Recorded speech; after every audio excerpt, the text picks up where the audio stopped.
देखिए, पैसा मार्केट में कमाया जा सकता है और सब कमाते हैं जो टिके रहते हैं। अगर आप टिके ही नहीं रहोगे तो कमाओगे कैसे? क्योंकि एक बिगिनर ट्रेडर की सबसे बड़ी प्रॉब्लम ये होती है कि हमें लगता है कि हम इमीडिएटली पैसा कमाना स्टार्ट कर दें। पहला, पैसे नहीं आ रहे होते। दूसरा, फैमिली भी सपोर्ट नहीं करती है।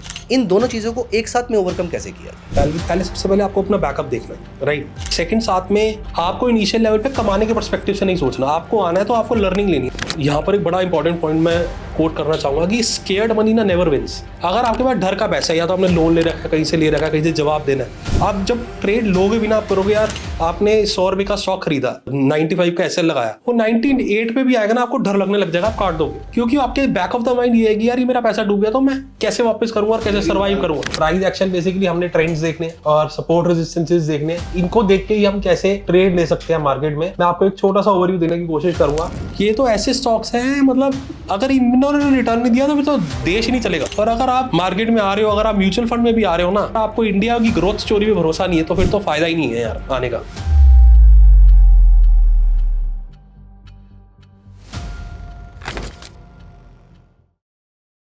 हाय दोस्तों, वेलकम टू आवर चैनल। इस चैनल पे जहां पर हमारी कोशिश रहती है आपके साथ एक वैल्यूएबल कंटेंट शेयर करने की, हमारी कोशिश रहती है कि हम आपके साथ अच्छे से अच्छे लोग लेकर आ पाए, जहां पर वो अपना एक्सपीरियंस शेयर कर पाए, जहां पर वो अपने स्ट्रगल्स के साथ आपको बता पाए कि कैसे उन्होंने अपनी जर्नी को शेयर किया है। इन अ नटशेल हम आपको एक अच्छा इन्वेस्टर और एक अच्छा ट्रेडर बना पाए। इस कोशिश में, इस कवायद में आज मेरे साथ है हरनीत सिंह जी। हरनीत सिंह जी जो पिछले 9 साल से भी ज़्यादा से स्टॉक मार्केट में ट्रेड कर रहे हैं। इनका फोर्टे है प्राइमरीली स्विंग ट्रेडिंग में। ये रिवर्सल्स, ब्रेकआउट, बहुत सारे तरीकों से पैसा कमाने की कोशिश करते हैं मार्केट में, मार्केट को समझने की कोशिश करते हैं। तो मेरे ख्याल से ये अपने बारे में ज़्यादा बताएं तो ज़्यादा अच्छा रहेगा। Welcome to our channel Harneet ji. मेरे ख्याल से हमारे व्यूअर्स को आप अपने बारे में बताइए कि कब आपने स्टार्ट किया, कैसे स्टार्ट किया, क्या आपकी जर्नी रही। मुझे पर्सनली ऐसा लगता है कि हर इंसान अपने बारे में ज़्यादा अच्छे तरीके से बता सकता है। तो ऑल्दो आपके इंट्रोडक्शन में बहुत सारी बातें और लिखी हुई थी, लेकिन जितने अच्छे तरीके से आप बता पाएंगे शायद मैं नहीं बता पाऊंगा। तो please over to you. Thank you Himanshu for inviting me here. देखिए, मेरी जर्नी तो मेरी पढ़ाई के दौरान ही शुरू हुई। मैं अगर बोलूँ तो 11th-12th में भी हम पढ़ते थे। मैं कॉमर्स बैकग्राउंड से हूँ, तो शेयर्स और बिजनेस स्टडी में भी कुछ शेयर्स का टॉपिक है, जहाँ से अराउजल हुआ कि ये होता क्या है। और उसके बाद घर पे न्यूज़ चैनल लगता था, तो उस पर स्टॉक प्राइजेस और ये सब आता था। तो मैंने अपने फादर से पूछा ये क्या होता है, तो वो कहते कि ये मतलब गैम्बलिंग एक नॉर्मल माइंडसेट है हर फैमिली के अंदर। तो ये बोल के उन्होंने मेरे को कहा कि चलो आगे, क्योंकि मैं उस टाइम जब देख रहा था तो बोल रहा था आप इतने में बाय कर लो, इतने में बेच देना। तो मतलब वहाँ पर इतना समझ में आ गया था कुछ ना कुछ पैसे से लिंकेज है। वहाँ से जर्नी शुरू हुई। फिर मैंने अपनी प्रोफेशनल क्वालिफिकेशन करी, साथ साथ मैं टीचिंग प्रोफेशन में भी था। तो मैं 11th-12th स्टूडेंट्स को पढ़ाने लग गया। तो मतलब ऐसा था कि 12th के बाद ही मैं पढ़ाने लग गया। तो मेरे लिए एक एंटरप्रेन्योरियल जर्नी शुरू से ही थी कि मेरे को कुछ ना कुछ करना है, कमाना है। तो मेरा अर्निंग तो तब से ही शुरू हो गया था, वो माइंडसेट था ही। और साथ ही साथ कहाँ इन्वेस्ट करना है, क्या करना है, तो इस दौरान स्टॉक मार्केट का दिमाग में था ही कुछ तो है। फिर साथ साथ वो भी एक्सप्लोर करा, अपनी प्रोफेशनल क्वालिफिकेशंस करी, फिर जॉब भी करी। EY में मैंने जॉब भी करी, वहाँ से जॉब छोड़ी। But during the whole journey, मतलब जो होल टाइम था उसमें मैं स्टॉक मार्केट को करता रहता था, थोड़े बहुत पैसे लगाए, क्योंकि मैं थोड़ा बहुत कमाता था, लगाता था। और कैश मार्केट से शुरू करा। फिर जब वहाँ आए तो देखा कि फ्यूचर्स और ऑप्शन में बहुत अच्छा पैसा है। उस टाइम इतने रिसोर्सेज तो होते नहीं थे लर्निंग के। तो वो जब हमने करा, तो मतलब जब मैंने स्टार्ट करा तो मेरे को लगा वहाँ पर ज़्यादा पैसा है। वहाँ गया तो पहली बार एक बिगनर्स लक होता है हर किसी का, तो वहाँ पर एक अच्छा प्रॉफिट भी कमाया। ये आप कौन से साल की बात कर रहे हैं? अराउंड 14-15 2014-15। और वहाँ से शुरू कर दिया था। वहाँ से मतलब आप ये बोलो कि पैसे उड़ाने भी शुरू कर दिए थे। अच्छा। ठीक है। तो शुरू से रिस्क टेकर तो मैं अपनी लाइफ में शुरू से ही हूँ कि रिस्क लेने हैं, क्योंकि कुछ बड़ा करना है तो आपको रिस्क तो लेने ही पड़ते हैं। तो उसी सर्च में लगे रहे। फिर आपने कई बार पैसे थोड़े थोड़े लाता था, मतलब कैश से आया, फ्यूचर्स में गया, फ्यूचर से फिर ऑप्शन में चला गया। ऑप्शन में जाके तो लगा यार ये सही है, 20,000 की बाइंग करो और 40,000 भी कमा सकते हैं, 50,000 भी कमा सकते हैं। तो इस दौरान ना आई थिंक 2016 में हुआ था डिमोनेटाइजेशन। हाँ, 8 नवंबर 2000। तो मैं थोड़ा बहुत चार्ट देखने लग गया था। तो मैंने कुछ बुक्स पढ़ी थी। वो जैसे ही मैं चार्ट देख रहा था तो उस पर कुछ 15-20 मिनट के टाइम, 15 मिनट और 30 मिनट के टाइम फ्रेम पे कुछ ऐसा था, कुछ छोटा सा ब्रेक डाउन था। ऑल तो बड़े चार्ट्स पे इतना बड़ा ब्रेक डाउन नहीं था। तो मैं पुट्स बाय कर गया 40-50 हज़ार रुपए की। अच्छा। वो अगले दिन रात को डिमोनेटाइजेशन की न्यूज़ आई और आई थिंक उस दिन शायद डोनाल्ड ट्रम्प की भी न्यूज़ थी, वो प्रेसिडेंट बने थे। तो अगले दिन सुबह हुआ गैप डाउन बहुत बड़ा 500 पॉइंट का, वहाँ पर वो 4-5 लाख के प्रॉफिट में कन्वर्ट हो गया क्योंकि पुट ऑप्शन थी मेरे पास। मैंने कहा यार ये तो बहुत बढ़िया चीज़ है, तो इससे बढ़िया तो पैसा ही कहीं नहीं है। बट वो पैसा जो मैंने उस दिन कमाया वो मैंने बुक करके, अब होता है ना थोड़ा बहुत मैं टेक्निकल जान चुका था, तो मेरे को था कि रिट्रेसमेंट हुआ अभी वापस नीचे जाएगा।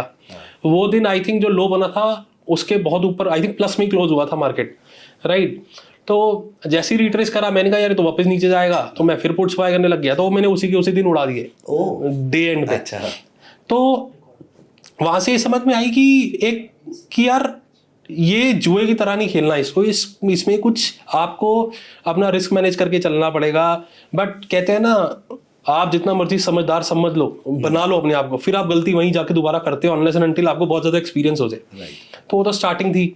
उसके बाद फिर वैसे आगे गए, समझा रिस्क मैनेजमेंट समझा, फिर थोड़ा सा जैसी कॉन्फिडेंस आता था फिर पैसे ज़्यादा डालता था, और फिर कॉन्फिडेंस ज़्यादा आते ही बंदा सोचता है यार मैं ऑल इन कर देता हूँ, 1-2 लाख लगा के मेरे 5-10 लाख बन जाएंगे, तो फिर मैं अपना धीरे धीरे करूँगा, राइट। तो वहाँ पर फिर वही गलती हो गई। तो ऐसी जर्नी चलती रही। स्टार्ट मैंने देखो कैश मार्केट से करा, फिर फ्यूचर्स ऑप्शन जैसे मैंने बताया, but during the whole journey मेरे लिए स्विंग ट्रेडिंग ना बहुत बढ़िया एक मेरे को वे आउट लगा कि एक पीसफुल माइंड है पैसा कमाने का। ऑल्दो मैं आज की डेट में सब कुछ करता हूँ, मैं इंट्राडे में एल्गो ट्रेडिंग करता हूँ और बहुत अच्छे लेवल पे, मतलब एज अ टीम हम काम करते हैं, हमारे क्लाइंट्स भी हैं, प्योरली एल्गो ड्रिवन है। बट स्विंग ट्रेडिंग एक बहुत इंपॉर्टेंट पार्ट है मेरी कैपिटल बिल्ड करने का, राइट। तो हुआ क्या कि मेरे को लगा कि पैसा तो कमाने के बहुत तरीके हैं, और मैं मतलब यहाँ पर एक पॉइंट भी सब आपके व्यूअर्स के लिए भी बताना चाहूँगा। देखिए पैसा मार्केट में कमाया जा सकता है और सब कमाते हैं जो टिके रहते हैं। अगर आप टिके ही नहीं रहोगे तो कमाओगे कैसे? और कमाने के बहुत वेज है, आप कैश मार्केट से भी कमा सकते हो, आप ऑप्शन से भी कमा सकते हो, आप फ्यूचर से भी कमा सकते हो। प्राइमरली अगर मैं बोलूँ 4 तरीके के ट्रेडर्स होते हैं। एक होते हैं आर्बिट्रेजर्स जो कि बेसिकली बड़े बड़े प्रॉप डेस्क है उस पर काम करते हैं। सेकंड होते हैं क्वांट्स ट्रेडर, एल्गो ट्रेडर्स जो कि मेरे जैसे हैं, मैं आज की डेट में भी करता हूँ। और थर्ड है जो डिस्क्रिशनरी ट्रेडर्स होते हैं बेसिकली जो मैनुअल ट्रेडिंग करते हैं। और फोर्थ होते हैं स्विंग ट्रेडर्स। बाकी तो सब बहुत कैटेगरीज निकल जाएंगी। तो ये प्राइमरली 4 कैटेगरीज है। तो ट्रेडिंग को हर पर्सपेक्टिव से देखना बड़ा जरूरी है। और अगर देखो मैं आपको ये बोलूँ कि आप आओ और स्विंग ट्रेडिंग ही शुरू करो, हाँ आप उसमें कमा सकते हो, बट ऐसा नहीं है कि क्या पता आपकी पर्सनैलिटी ना हो स्विंग ट्रेडिंग वाली। तो मेरा सबको ये व्यू रहता है कि आप जब मार्केट में आते हो आप स्टार्टिंग में एक छोटे फंड से शुरू करो, 20-30-40 हज़ार पे आज की डेट में मेरे हिसाब से कुछ भी नहीं है, राइट। एक मिडिल क्लास के पॉइंट ऑफ व्यू से, और जिसके पास जो बहुत ही लोअर क्लास से आ रहा है उसके पास तो वो रिस्क लेने की कैपेसिटी नहीं, उसको तो सजेशन ही नहीं है कि इसमें आए, राइट। तो 30-40 हज़ार रुपये लगा के आप मल्टीपल चीज़ें ट्राई करो। पहले आप अपनी इनिशियल जर्नी में जितने मर्जी रिस्क ले लोगे ना, तो वो आपको एक्चुअल में ये दिखाएगा कि आपकी साइकोलॉजी कहाँ बैठ रही है। आपकी इंट्राडे में बैठ रही है, इंट्राडे में भी स्कैल्पिंग में बैठ रही है, पोजिशनल ट्रेडिंग में बैठ रही है, आप सब करो। आप वो 30-40 हज़ार रुपये जो भी ला रहे हो, जो इनिशियल कैपिटल, उससे कमाने की मत सोचो। उससे सोचो मैंने इतने रिस्क लेने हैं, इतने हिट एंड ट्रायल, हम परम्यूटेशन कॉम्बिनेशन कहते हैं, आप डिफरेंट परम्यूटेशन कॉम्बिनेशन लगाइए। आपको एक टाइम के बाद पता चलेगा कि यार मेरी साइकोलॉजी इस पे सेट हो रही है, तो फिर आप अपनी जर्नी को वहां से इंक्रीज कर सकते हो। बेसिकली आप पहले यही नहीं जानोगे कि आपकी साइकोलॉजी क्या है। मैं जैसे आपको एक एग्जांपल देता हूँ कि मैं एक स्विंग ट्रेडिंग की स्ट्रैटेजी बताता हूँ, ठीक है, पर आपकी साइकोलॉजी नहीं है कि आप इतना वेट करो। आपकी साइकोलॉजी यार मेरे 1 घंटे में कमाना है, 1 घंटे में आए नहीं, हाँ आए ठीक, नहीं आए नहीं है। तो इस केस के लिए मतलब मैं सबको यही सजेशन देता हूँ कि आप हर ट्रेडिंग का हर एस्पेक्ट को गो थ्रू करो और अपनी साइकोलॉजी के अकॉर्डिंगली उसको सेट करो, फिर आगे प्रोसीड करो। और ड्यूरिंग द जर्नी आपको नेटवर्किंग करनी बहुत ज़रूरी है। ट्रेडिंग में मैंने बहुत करी है। मैं आई थिंक 2016-17 में पहले इवेंट में भी चला गया था। अच्छा, हाँ जी, ट्रेडर्स कार्निवल बॉम्बे में हुआ था। यस। तो मैं उस टाइम अपनी जॉब भी करता था। तो मेरे को ये था कि मेरे को वहाँ जाना है, ऑल्दो मेरी फैमिली सपोर्ट नहीं करती थी इनिशियल लेवल पे। तो वहाँ जाके फिर काफ़ी कनेक्ट्स बने, धीरे धीरे बनते गए। ऐसा नहीं है कि मैं 2014-15 से शुरू करा तब से ही मैं सक्सेसफुल ट्रेडर हूँ, ऐसा नहीं है। जो मेजर जर्नी शुरू हुई है वो 1920 के बाद ही हुई है। हाँ, मैं इस क्वेश्चन पे आने वाला था हाँ। कि 14 से लेकर स्टार्टिंग से ही तो आपके पास पैसे आने शुरू हो नहीं गए हाँ। होंगे, क्योंकि एक बिगिनर ट्रेडर की सबसे बड़ी प्रॉब्लम ये होती है कि हमें लगता है कि हम इमीडिएटली पैसा कमाना स्टार्ट कर दें। तो स्टार्टिंग में आपके सामने दो चैलेंजेस थे। पहला, और ये सभी ट्रेडर्स के सामने होते हैं, पहला पैसे नहीं आ रहे होते। दूसरा, जैसे कि आपने भी बताया वैसे ही हमारे भी बहुत सारे व्यूअर्स ऐसे हैं जो हमें बताते हैं कि फैमिली भी सपोर्ट नहीं करती है। तो फैमिली सपोर्ट नहीं कर रही, पैसे नहीं आ रहे, इन दोनों चीज़ों को एक साथ में ओवरकम कैसे किया जाए, क्योंकि you have been through this, तो एक बार शायद आप इसके ऊपर थोड़ी सी लाइट डाल। दोस्तों, यहां तक अगर आपने वीडियो देखी है तो आई एम वेरी श्योर आपको ये सब कुछ समझ में आ रहा है और आप इंजॉय भी कर रहे हैं। लेकिन लॉन्ग टर्म में प्रॉफिटेबल बनने के लिए इसके अलावा बहुत कुछ चाहिए होता है। हर स्टॉक का मूवमेंट अलग होता है, इसीलिए ये स्ट्रेटजी आप सारे स्टॉक्स में नहीं लगा पाएंगे। You need different approaches for different type of stocks, for different type of products. और इसीलिए मैं लेकर आया हूं मोमेंटम स्विंग ट्रेडिंग स्ट्रेटजीज का एक कोर्स जो upsurge.club पे लाइव है। इस कोर्स में मैंने डिस्कस करी है 3 ट्रेडिंग स्ट्रेटजीज जो आपको एक प्रॉफिटेबल स्विंग और मोमेंटम ट्रेडर बना सकता है, जिसमें हर ट्रेडिंग स्ट्रेटजी में मैंने बात करी है सही एंट्री पॉइंट की,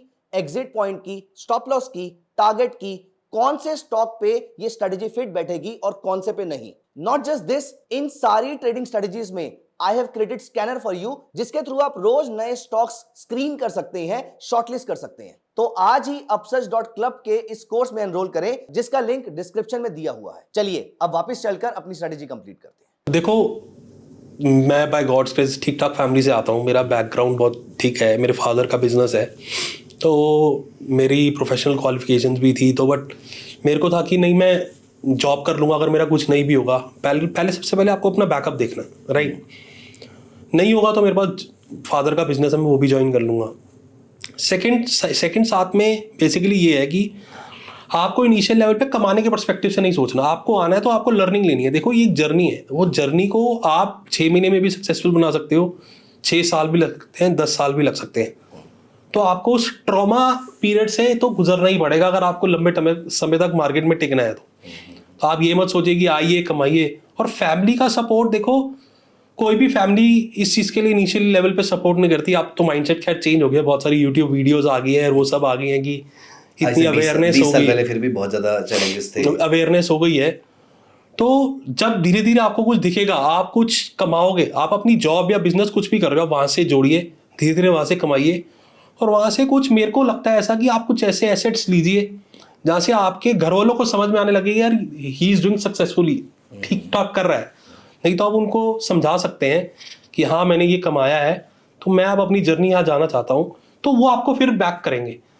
मतलब मेरी जर्नी में देखो, एक ना एक का तो बैकिंग बहुत ज़रूरी है, इधर फादर और मदर। मेरे फादर थोड़े मेरे को अवॉइड करते थे कि ये, बट मेरी मदर ने ना हमेशा मेरे को लाइफ में नई चीज़ें एक्सप्लोर करने के लिए कुछ भी मना नहीं करा, पुश करा है, मना ही नहीं करा। मैं स्पोर्ट्स में भी बहुत आगे रहा था एंड मैंने काफ़ी सारे स्पोर्ट्स भी खेले हैं अपनी पूरी थ्रू आउट अकेडमिक ईयर। मैंने बास्केटबॉल भी 2.5 साल खेला है, 1.5 साल वॉलीबॉल भी खेला है, मैंने क्रिकेट कोचिंग भी ली है, और मतलब मैं ऑलराउंडर रहा हूँ, ठीक है। एकेडमिक्स भी बाय गॉड्स ग्रेस में ठीक ठाक था।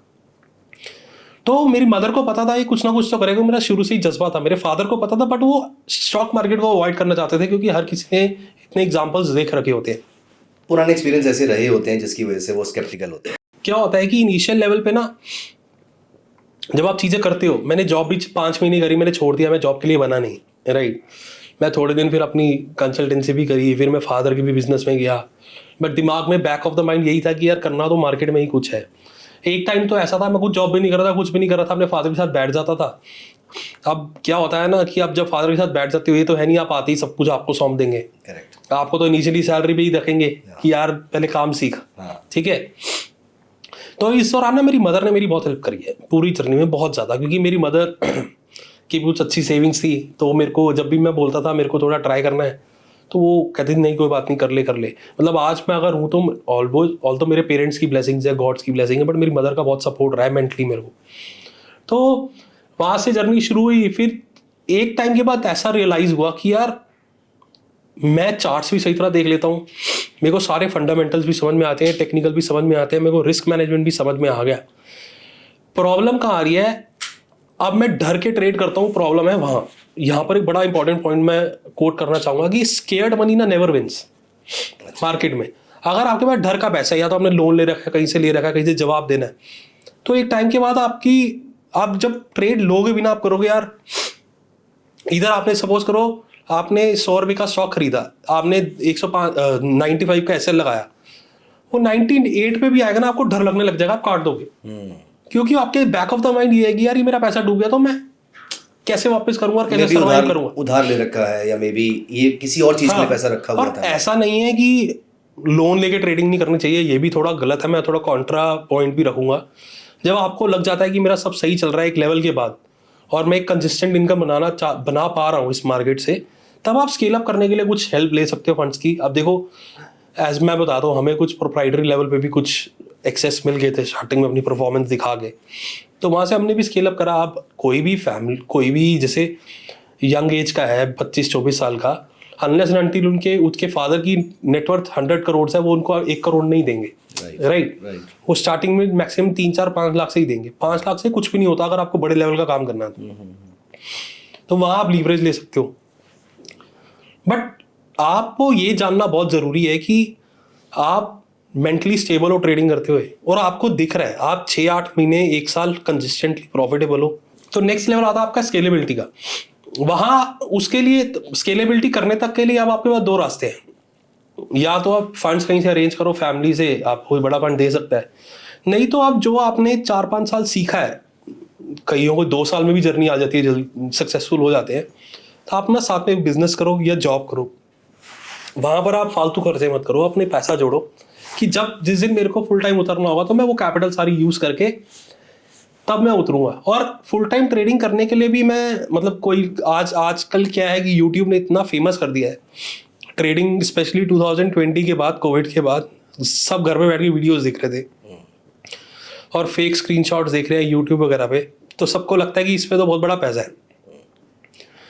आपको जब आप पैसा लेके आते हो ना, तो आपका माइंडसेट होता है मैं रातों रात करोड़पति बन जाऊं, ऐसा नहीं होने वाला, ऐसा नहीं होने वाला। करेक्ट। आपको अगर असली मोटा पैसा कमाना है ना मार्केट में, तो आपको कम से कम 7-8 साल सर्वाइव करना पड़ेगा। उसके बाद आपके 3-4 साल ऐसे आएंगे जो आपकी मतलब जनरेशनल वेल्थ क्रिएट कर देंगे आपके लिए। तो यहाँ पर मैं अपने व्यूअर्स को 1 मिनट का पॉज लेके ये भी बताना चाहूँगा कि हरनीत ने हमें ये बताया है कि आप स्केलेबिलिटी के लिए आपको उधार लेने की ज़रूरत पड़ सकती है, लेकिन I would also say, and मेरे ख्याल से हरनीत भी इस बात से एग्री करेंगे, कि ये सबके लिए नहीं है। अगर आप प्रॉपर अपने रिस्क को मैनेज कर सकते हैं, अगर आप 7-8 महीने 1 साल से लगातार प्रॉफिटेबल हैं, तभी आपको स्केलेबिलिटी का पॉइंट ऑफ व्यू से सोचना चाहिए, तभी आपको उधार के बारे में सोचना चाहिए। क्योंकि इस पॉइंट को बहुत सारे लोग, मुझे ऐसा लगता है कि गलत तरीके से ले लेंगे कि आपने बताया है कि आपने उधार लिया था तो हमें भी उधार लेना, हम भी उधार ले सकते हैं, but this is not true for a beginner जिसने रिस्क मैनेजमेंट नहीं समझा है शायद। नहीं, आपकी बात ठीक है। मैं एक्चुअली पॉइंट क्या रखना चाह रहा हूँ कि अब देखो, कईयों को स्केल अप करना है और उनके पास पैसा ही नहीं है, बट उसके लिए पहले उसको कंसिस्टेंट प्रॉफिटेबल होना पड़ेगा, राइट, होना पड़ेगा। और मैंने ये भी पॉइंट आपको बोला कि स्केर्ड मनी नेवर विंस। अगर आप इनिशियल ले लोगे, आपका डर रहेगा मेरे को पैसे चुकाने, क्योंकि रेगुलर पैसा कमा के आपको कॉन्फिडेंस तो तभी आएगा ना। अगर आपने रेगुलर पैसा कमाया ही नहीं है मार्केट से, तो वो कॉन्फिडेंस आता भी नहीं है मार्केट के अंदर आपको फिर। तो बिल्कुल ये दोनों स्टेटमेंट को बहुत पॉइंट एक्चुअली इसलिए उठाया क्योंकि कई जगह ये बोलते हैं यूट्यूब वीडियोस में, आजकल बहुत फालतू का ज्ञान चल रहा है कि लोन मत लीजिए, ये ना लीजिए। मैं सजेस्ट तो यही करता हूँ, बट देखो, हम ट्रेडिंग को एज अ प्रोफेशन और बिजनेस ट्रीट कर रहे हैं। अंबानी जी भी लोन लेते हैं, लोन लेते हैं और स्केलेबल कैसे करते हैं? जब उनको दिखता है यार यहाँ पर कुछ दिख रहा है, मेरे को ऑप्शन, मतलब कुछ दिख रहा है कि इस बिजनेस में प्रॉफिटेबिलिटी है, क्योंकि आप उसको बिजनेस की तरह देख रहे हैं ना। बाकी सब लोग जो बिगिनर्स हैं, वो उनके लिए भी बिजनेस बना नहीं है, इसलिए उनके लिए रिकमेंडेड नहीं है। But for a person like you, जिनके लिए वो फुल टाइम बिजनेस बन चुका है, उनके लिए इट कैन बी रिकमेंडेड। इसीलिए जिनको कुछ एक्सपीरियंस हो चुका है, जो मार्केट से लगातार पैसा बना चुके हैं, उनके लिए इट मेक्स सम सेंस। और इस पे एक और भी पॉइंट बड़ा इंपॉर्टेंट है, 1 साल आप प्रॉफिटेबल हो और आपके पास जब तक 1 साल का बैकअप नहीं है, प्रॉफिटेबल होने के बावजूद भी, ये बहुत इंपॉर्टेंट, 1 साल का आपके पास अपने एक्सपेंसेस का बैकअप नहीं है, आपके घर के रेंट, EMI सब, वो बैकअप है तभी आप फुल टाइम ट्रेडिंग में भी एंटर करिए, अदरवाइज मत करिए। राइट। और ऐसा नहीं है कि फुल टाइम ट्रेडिंग से ही पैसा बनता है, ये भी बहुत बड़ा मिथ है लोगों के अंदर। देखो, मैं कुछ पॉइंट पे कॉन्ट्रा भी हूँ, मैं एक्चुअली दोनों फेजेस को क्लैरिफाई करना चाह रहा हूँ। ठीक है, आपको अपनी जर्नी उसके अकॉर्डिंगली चूज करनी है। तो मेरी जर्नी तो ऐसी ही रही है, और बाय गॉड्स ग्रेस 2020 कोविड के जो फॉल था, उसमें पहले तो मैं प्योरली डिस्क्रिशनरी ट्रेडर था, तो मैंने काफ़ी अच्छा पैसा भी कमाया फॉल में, बट वहाँ से मेरे को जो नेक्स्ट लेवल की ओर जाना था तो वहाँ पर समझ में आ गया यार अब बड़े लेवल का काम करना तो सिस्टमैटिकली अप्रोच करना पड़ेगा। डिस्क्रिशन पे आप बड़ा पैसा बना सकते हो, बट आपका माइंडसेट हर बार बड़ी कैपिटल पे स्टेबल रहे ना रहे। देखो 1 लाख पे मैं 10,000 भी उड़ा दूंगा, मेरे को फर्क नहीं पड़ता। आप समझो, कोई भी फ्रेशर भी होता है, मैं बता देता हूँ उसके पॉइंट ऑफ व्यू से। जब 1 करोड़ में 1 लाख जाता है ना, तो अगर मैं आज बोलूँ तो मेरे को कोई फर्क नहीं पड़ता, बट अगर वही 10 करोड़ में 10 लाख जाएंगे ना, तो आपको बहुत बड़ी परेशानी होगी। है वो 1% ही, राइट। तो वहां पर आपको सिस्टमैटिकली अप्रोच करना पड़ेगा। अब सिस्टमैटिक ट्रेडिंग क्या हो गई, बेसिकली आपने अपनी स्ट्रैटेजीज बनाई, स्ट्रैटेजीज को कुछ डेटा पे बैक टेस्ट करा और देखा वो सही है, और उस पर कुछ स्टैटिस्टिकल मेजर्स लगाए और स्ट्रैटेजी सही परफॉर्म करी, आप उसके बेसिस पे अपनी क्वांटिटी डालो, अपने ड्रॉडाउन्स निकालो कि मैक्सिमम पिछला हिस्टोरिकल कितना ड्रॉडाउन आया। माना ये मैं मानता हूँ कि जो हिस्ट्री में हुआ है वो हमेशा होगा, ऐसा नहीं है।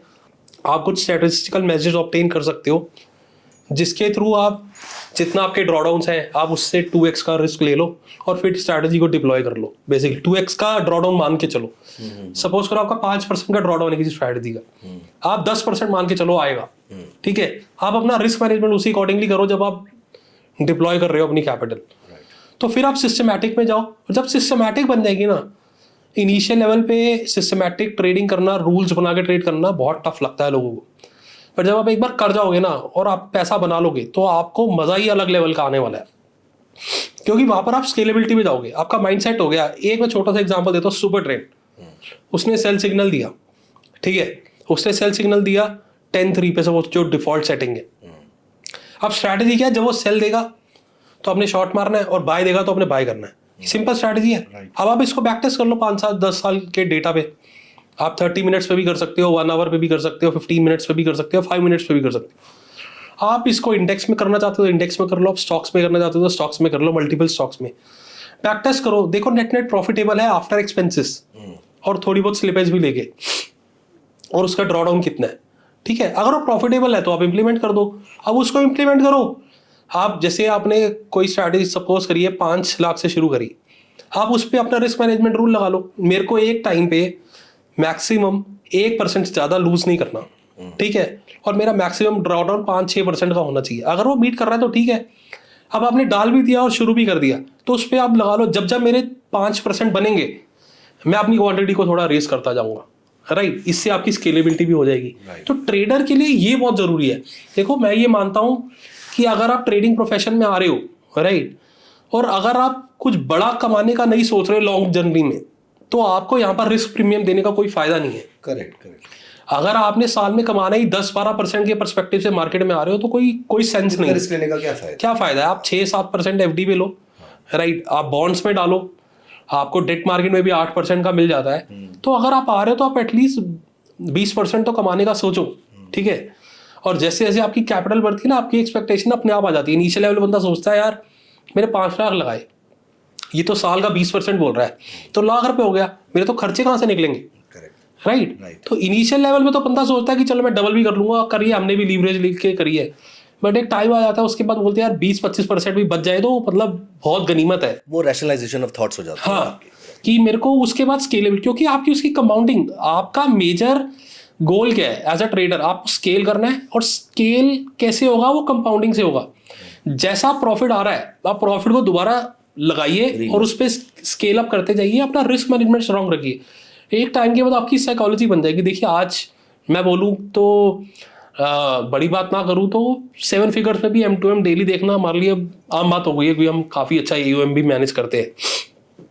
तो उस माइंडसेट को बनाने के लिए ना आपको वो जर्नी से गुजरना पड़ेगा, और वो जर्नी 1 साल 2 साल में नहीं होती। मेरे को पर्सनली लगता है 7-8 साल तो मिनिमम लगते हैं, 5-6 साल मिनिमम, जहाँ पर आपका स्केलेबिलिटी लेवल बहुत हाई होता है और वहाँ पर आपको बहुत ऑप्शंस भी मिलते हैं। और during the whole journey try करिए कि आप नेटवर्किंग करिए, जो सक्सेसफुल ट्रेडर्स हैं वो आपके लिए बहुत बड़ा इंसाइट देने वाले हैं आपके ट्रेडिंग करियर के लिए। जैसे मैंने स्टार्ट करा था तो मेरे को मिल गए बहुत सक्सेसफुल ट्रेडर्स है, बाय गॉड्स ग्रेस मेरे को उस जर्नी में बहुत अच्छे लोग मिले हैं। मैंने नेटवर्किंग भी करी तो मेरे को वहाँ भी मिलते हैं।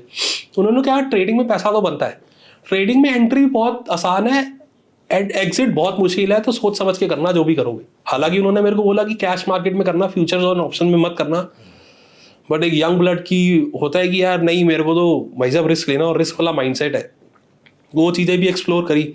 उनका कहना था लोग आते कैश में, जाते फ्यूचर्स में और ऑप्शन के थ्रू मार्केट में एग्जिट कर जाते हैं। अच्छा, राइट, और ये एक्चुअल में सच है, मतलब ये मेरी पर्सनल जर्नी भी है, मैंने एक्सप्लोर करा हुआ है इसको। और ट्रेडर की ना जर्नी में ऐसी ऐसी दिक्कतें आती है, एक टाइम के बाद आएगा आपका जब आप अकाउंट मल्टीपल टाइम छोटे छोटे लाके ब्लो ऑफ कर दोगे ना, ये बंद कर दो यार इसको, ये तो जुआ है। बट जब आप इसको बंद कर दोगे ना, आप बोलोगे यार अब मैंने देखना ही नहीं है, आपके 10-15 दिन बाद ही बैक ऑफ द माइंड वो चल रहा होगा कि यार पैसा तो उधर ही है, मैं 6 महीने कमा लेता हूँ, फिर आऊंगा, फिर तसल्ली से करूंगा और फिर कमाऊंगा, और फिर वही गलती करता है। तो जर्नी समझनी बहुत जरूरी है। तभी मैं बोलता हूँ साथ साथ आप अपना जॉब या बिजनेस कुछ करो, कैपिटल बिल्ड करो, अच्छी कैपिटल से आओ, या जैसे आपने स्विंग ट्रेडिंग करनी है कैश में, तो आप तो 1 लाख से भी कर सकते हो, 50,000 से भी कर सकते हो। अब आपका माइंडसेट उसमें ये होना चाहिए, मेरे को साल के 20-25% चाहिए, इससे ऊपर नहीं चाहिए। आप अपनी जॉब कर रहे हो, आपकी सपोज करो 50,000 सैलरी है, आपने 1 लाख रुपए डाल दिया, आप 1 लाख FD में कराते या कोई LIC कराते तो आपको 7-8% से ऊपर रिटर्न नहीं मिलेगा। आप स्विंग ट्रेडिंग में कर लो, आपको 20% रिटर्न मिल जाएगा और आप निकाल सकते हो।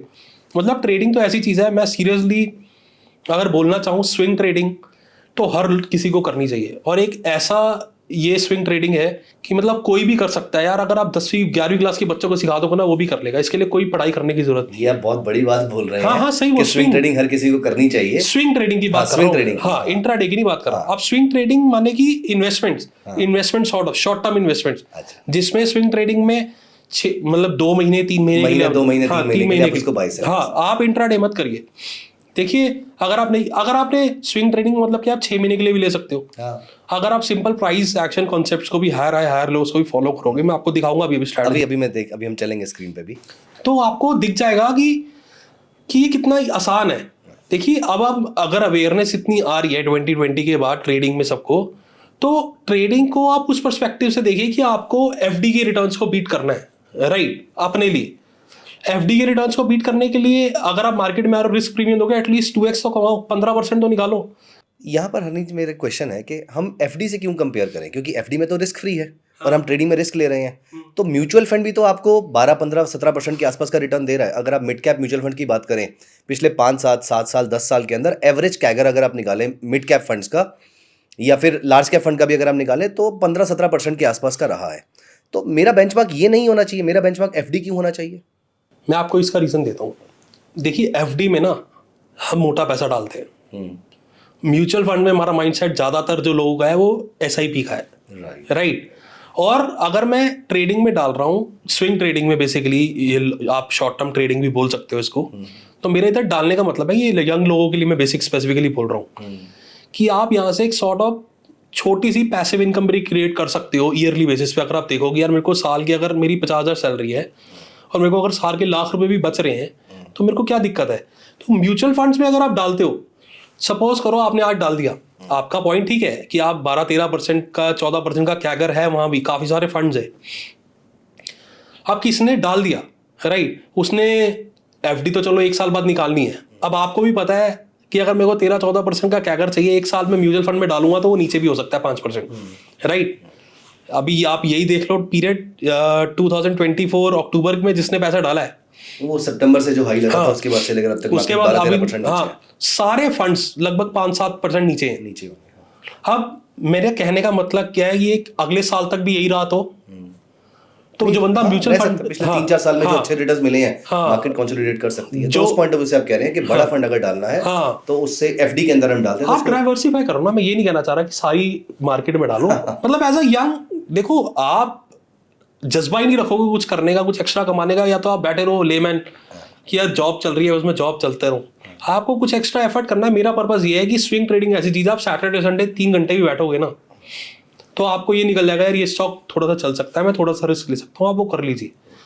अदरवाइज मत करिए। अगर आपको रिस्क से ही डर लगता है तो फिर तो FD से बढ़िया कोई चीज़ ही नहीं है। और रिस्क तो देखो मैं आपको क्या बोलूँ कि रिस्क तो हर जगह है। पीछे एक पंजाब महाराष्ट्र कॉर्पोरेशन बैंक था, उस पर भी लोगों की FD थी, वो भी एक टाइम पे रिस्क पे आ गई थी। तो रिस्क तो हर जगह ही है। और एज अ यंग अगर आप कुछ अपनी वेल्थ को ग्रो करना चाहते हो लॉन्गर टर्म टाइम पे, आप म्यूचुअल फंड्स अडॉप्ट करो, SIPs करो, आप अगर कर सकते हो तो स्विंग ट्रेडिंग बहुत अच्छा ऑप्शन है, अदरवाइज तो मतलब देखो किसी को, मैं ये नहीं कह रहा हार्ड एंड फास्ट, सॉरी अगर आपको किसी को गलत लग गया हो, बट मेरा पर्पस ये है कि ये ऐसी चीज़ है कि ये हर कोई लर्न कर सकता है। आपका पर्पस मोटिवेट करने का है कि अगर आप कुछ नहीं कर रहे तो एटलीस्ट ये सीख कर आप इस चीज़ को कर सकते हैं। और यहाँ पर मैं भी हम आपको स्क्रीन पे भी लेकर चलेंगे जहाँ पर आप हमें सिखाएंगे कि आपकी स्ट्रैटेजी कौन सी है। बट एक लास्ट क्वेश्चन उससे पहले मैं आपसे पूछना चाहूँगा, आपके माइंड में शुरू से श्योर था कि आपको स्विंग ट्रेडिंग करनी है, या आपने इसको चार्ट आउट किया बाद में, एज इन आपने इस चीज़ को बाद में डिसाइड किया कि नहीं मेरे को स्विंग ट्रेडिंग ज़्यादा अच्छी लग रही है, या आपने पहले सब कुछ ट्राई किया, इंट्राडे, स्विंग, पोजीशन सब ट्राई किया, फिर आपका स्विंग पे आया, या फिर स्विंग ही शुरू से आपका बेसिक रहा? देखिए स्विंग से मेरी जर्नी शुरू हुई थी, और मैंने जैसे अभी पहले भी बताया है, मैं आज की डेट में सब करता हूँ, ठीक है, बट स्विंग ने बहुत अच्छा काम करा है कैपिटल बिल्ड करने में, क्योंकि मेरी स्विंग ट्रेडिंग थोड़ी अलग है। मैं उसको 3-4 महीने के पर्पज से भी देखता हूँ, ट्रेड को महीने के पर्पज से भी देखता हूँ, 2 महीने के। अब मेरी स्विंग ट्रेडिंग ये नहीं है, और मैं इसी पर्सपेक्टिव से ही बोल रहा हूँ कि मैंने 3-4 दिन बाद निकलना है। Time does not matter, time does returns not, return matter. आप भी जानते हो मार्केट में जब कोई जस्ट स्टॉक्स गिरे हुए हैं, राइट, अगर आपको यहाँ से कोई रिवर्सल प्ले करना है, आप निफ्टी का रिटर्न ले लीजिए, ठीक है, निफ्टी ने अभी 23,750 800 का 22,800 का लो लगाया, राइट, और उसके बाद हम 23,800 के आसपास खड़े हैं, तो 5% मूव, लगभग अप्रोक्सीमेटली 4 to 5% मूव निफ्टी में आ गया, ठीक है। तो स्टॉक्स में तो 10% का भी मूव आया होगा, राइट।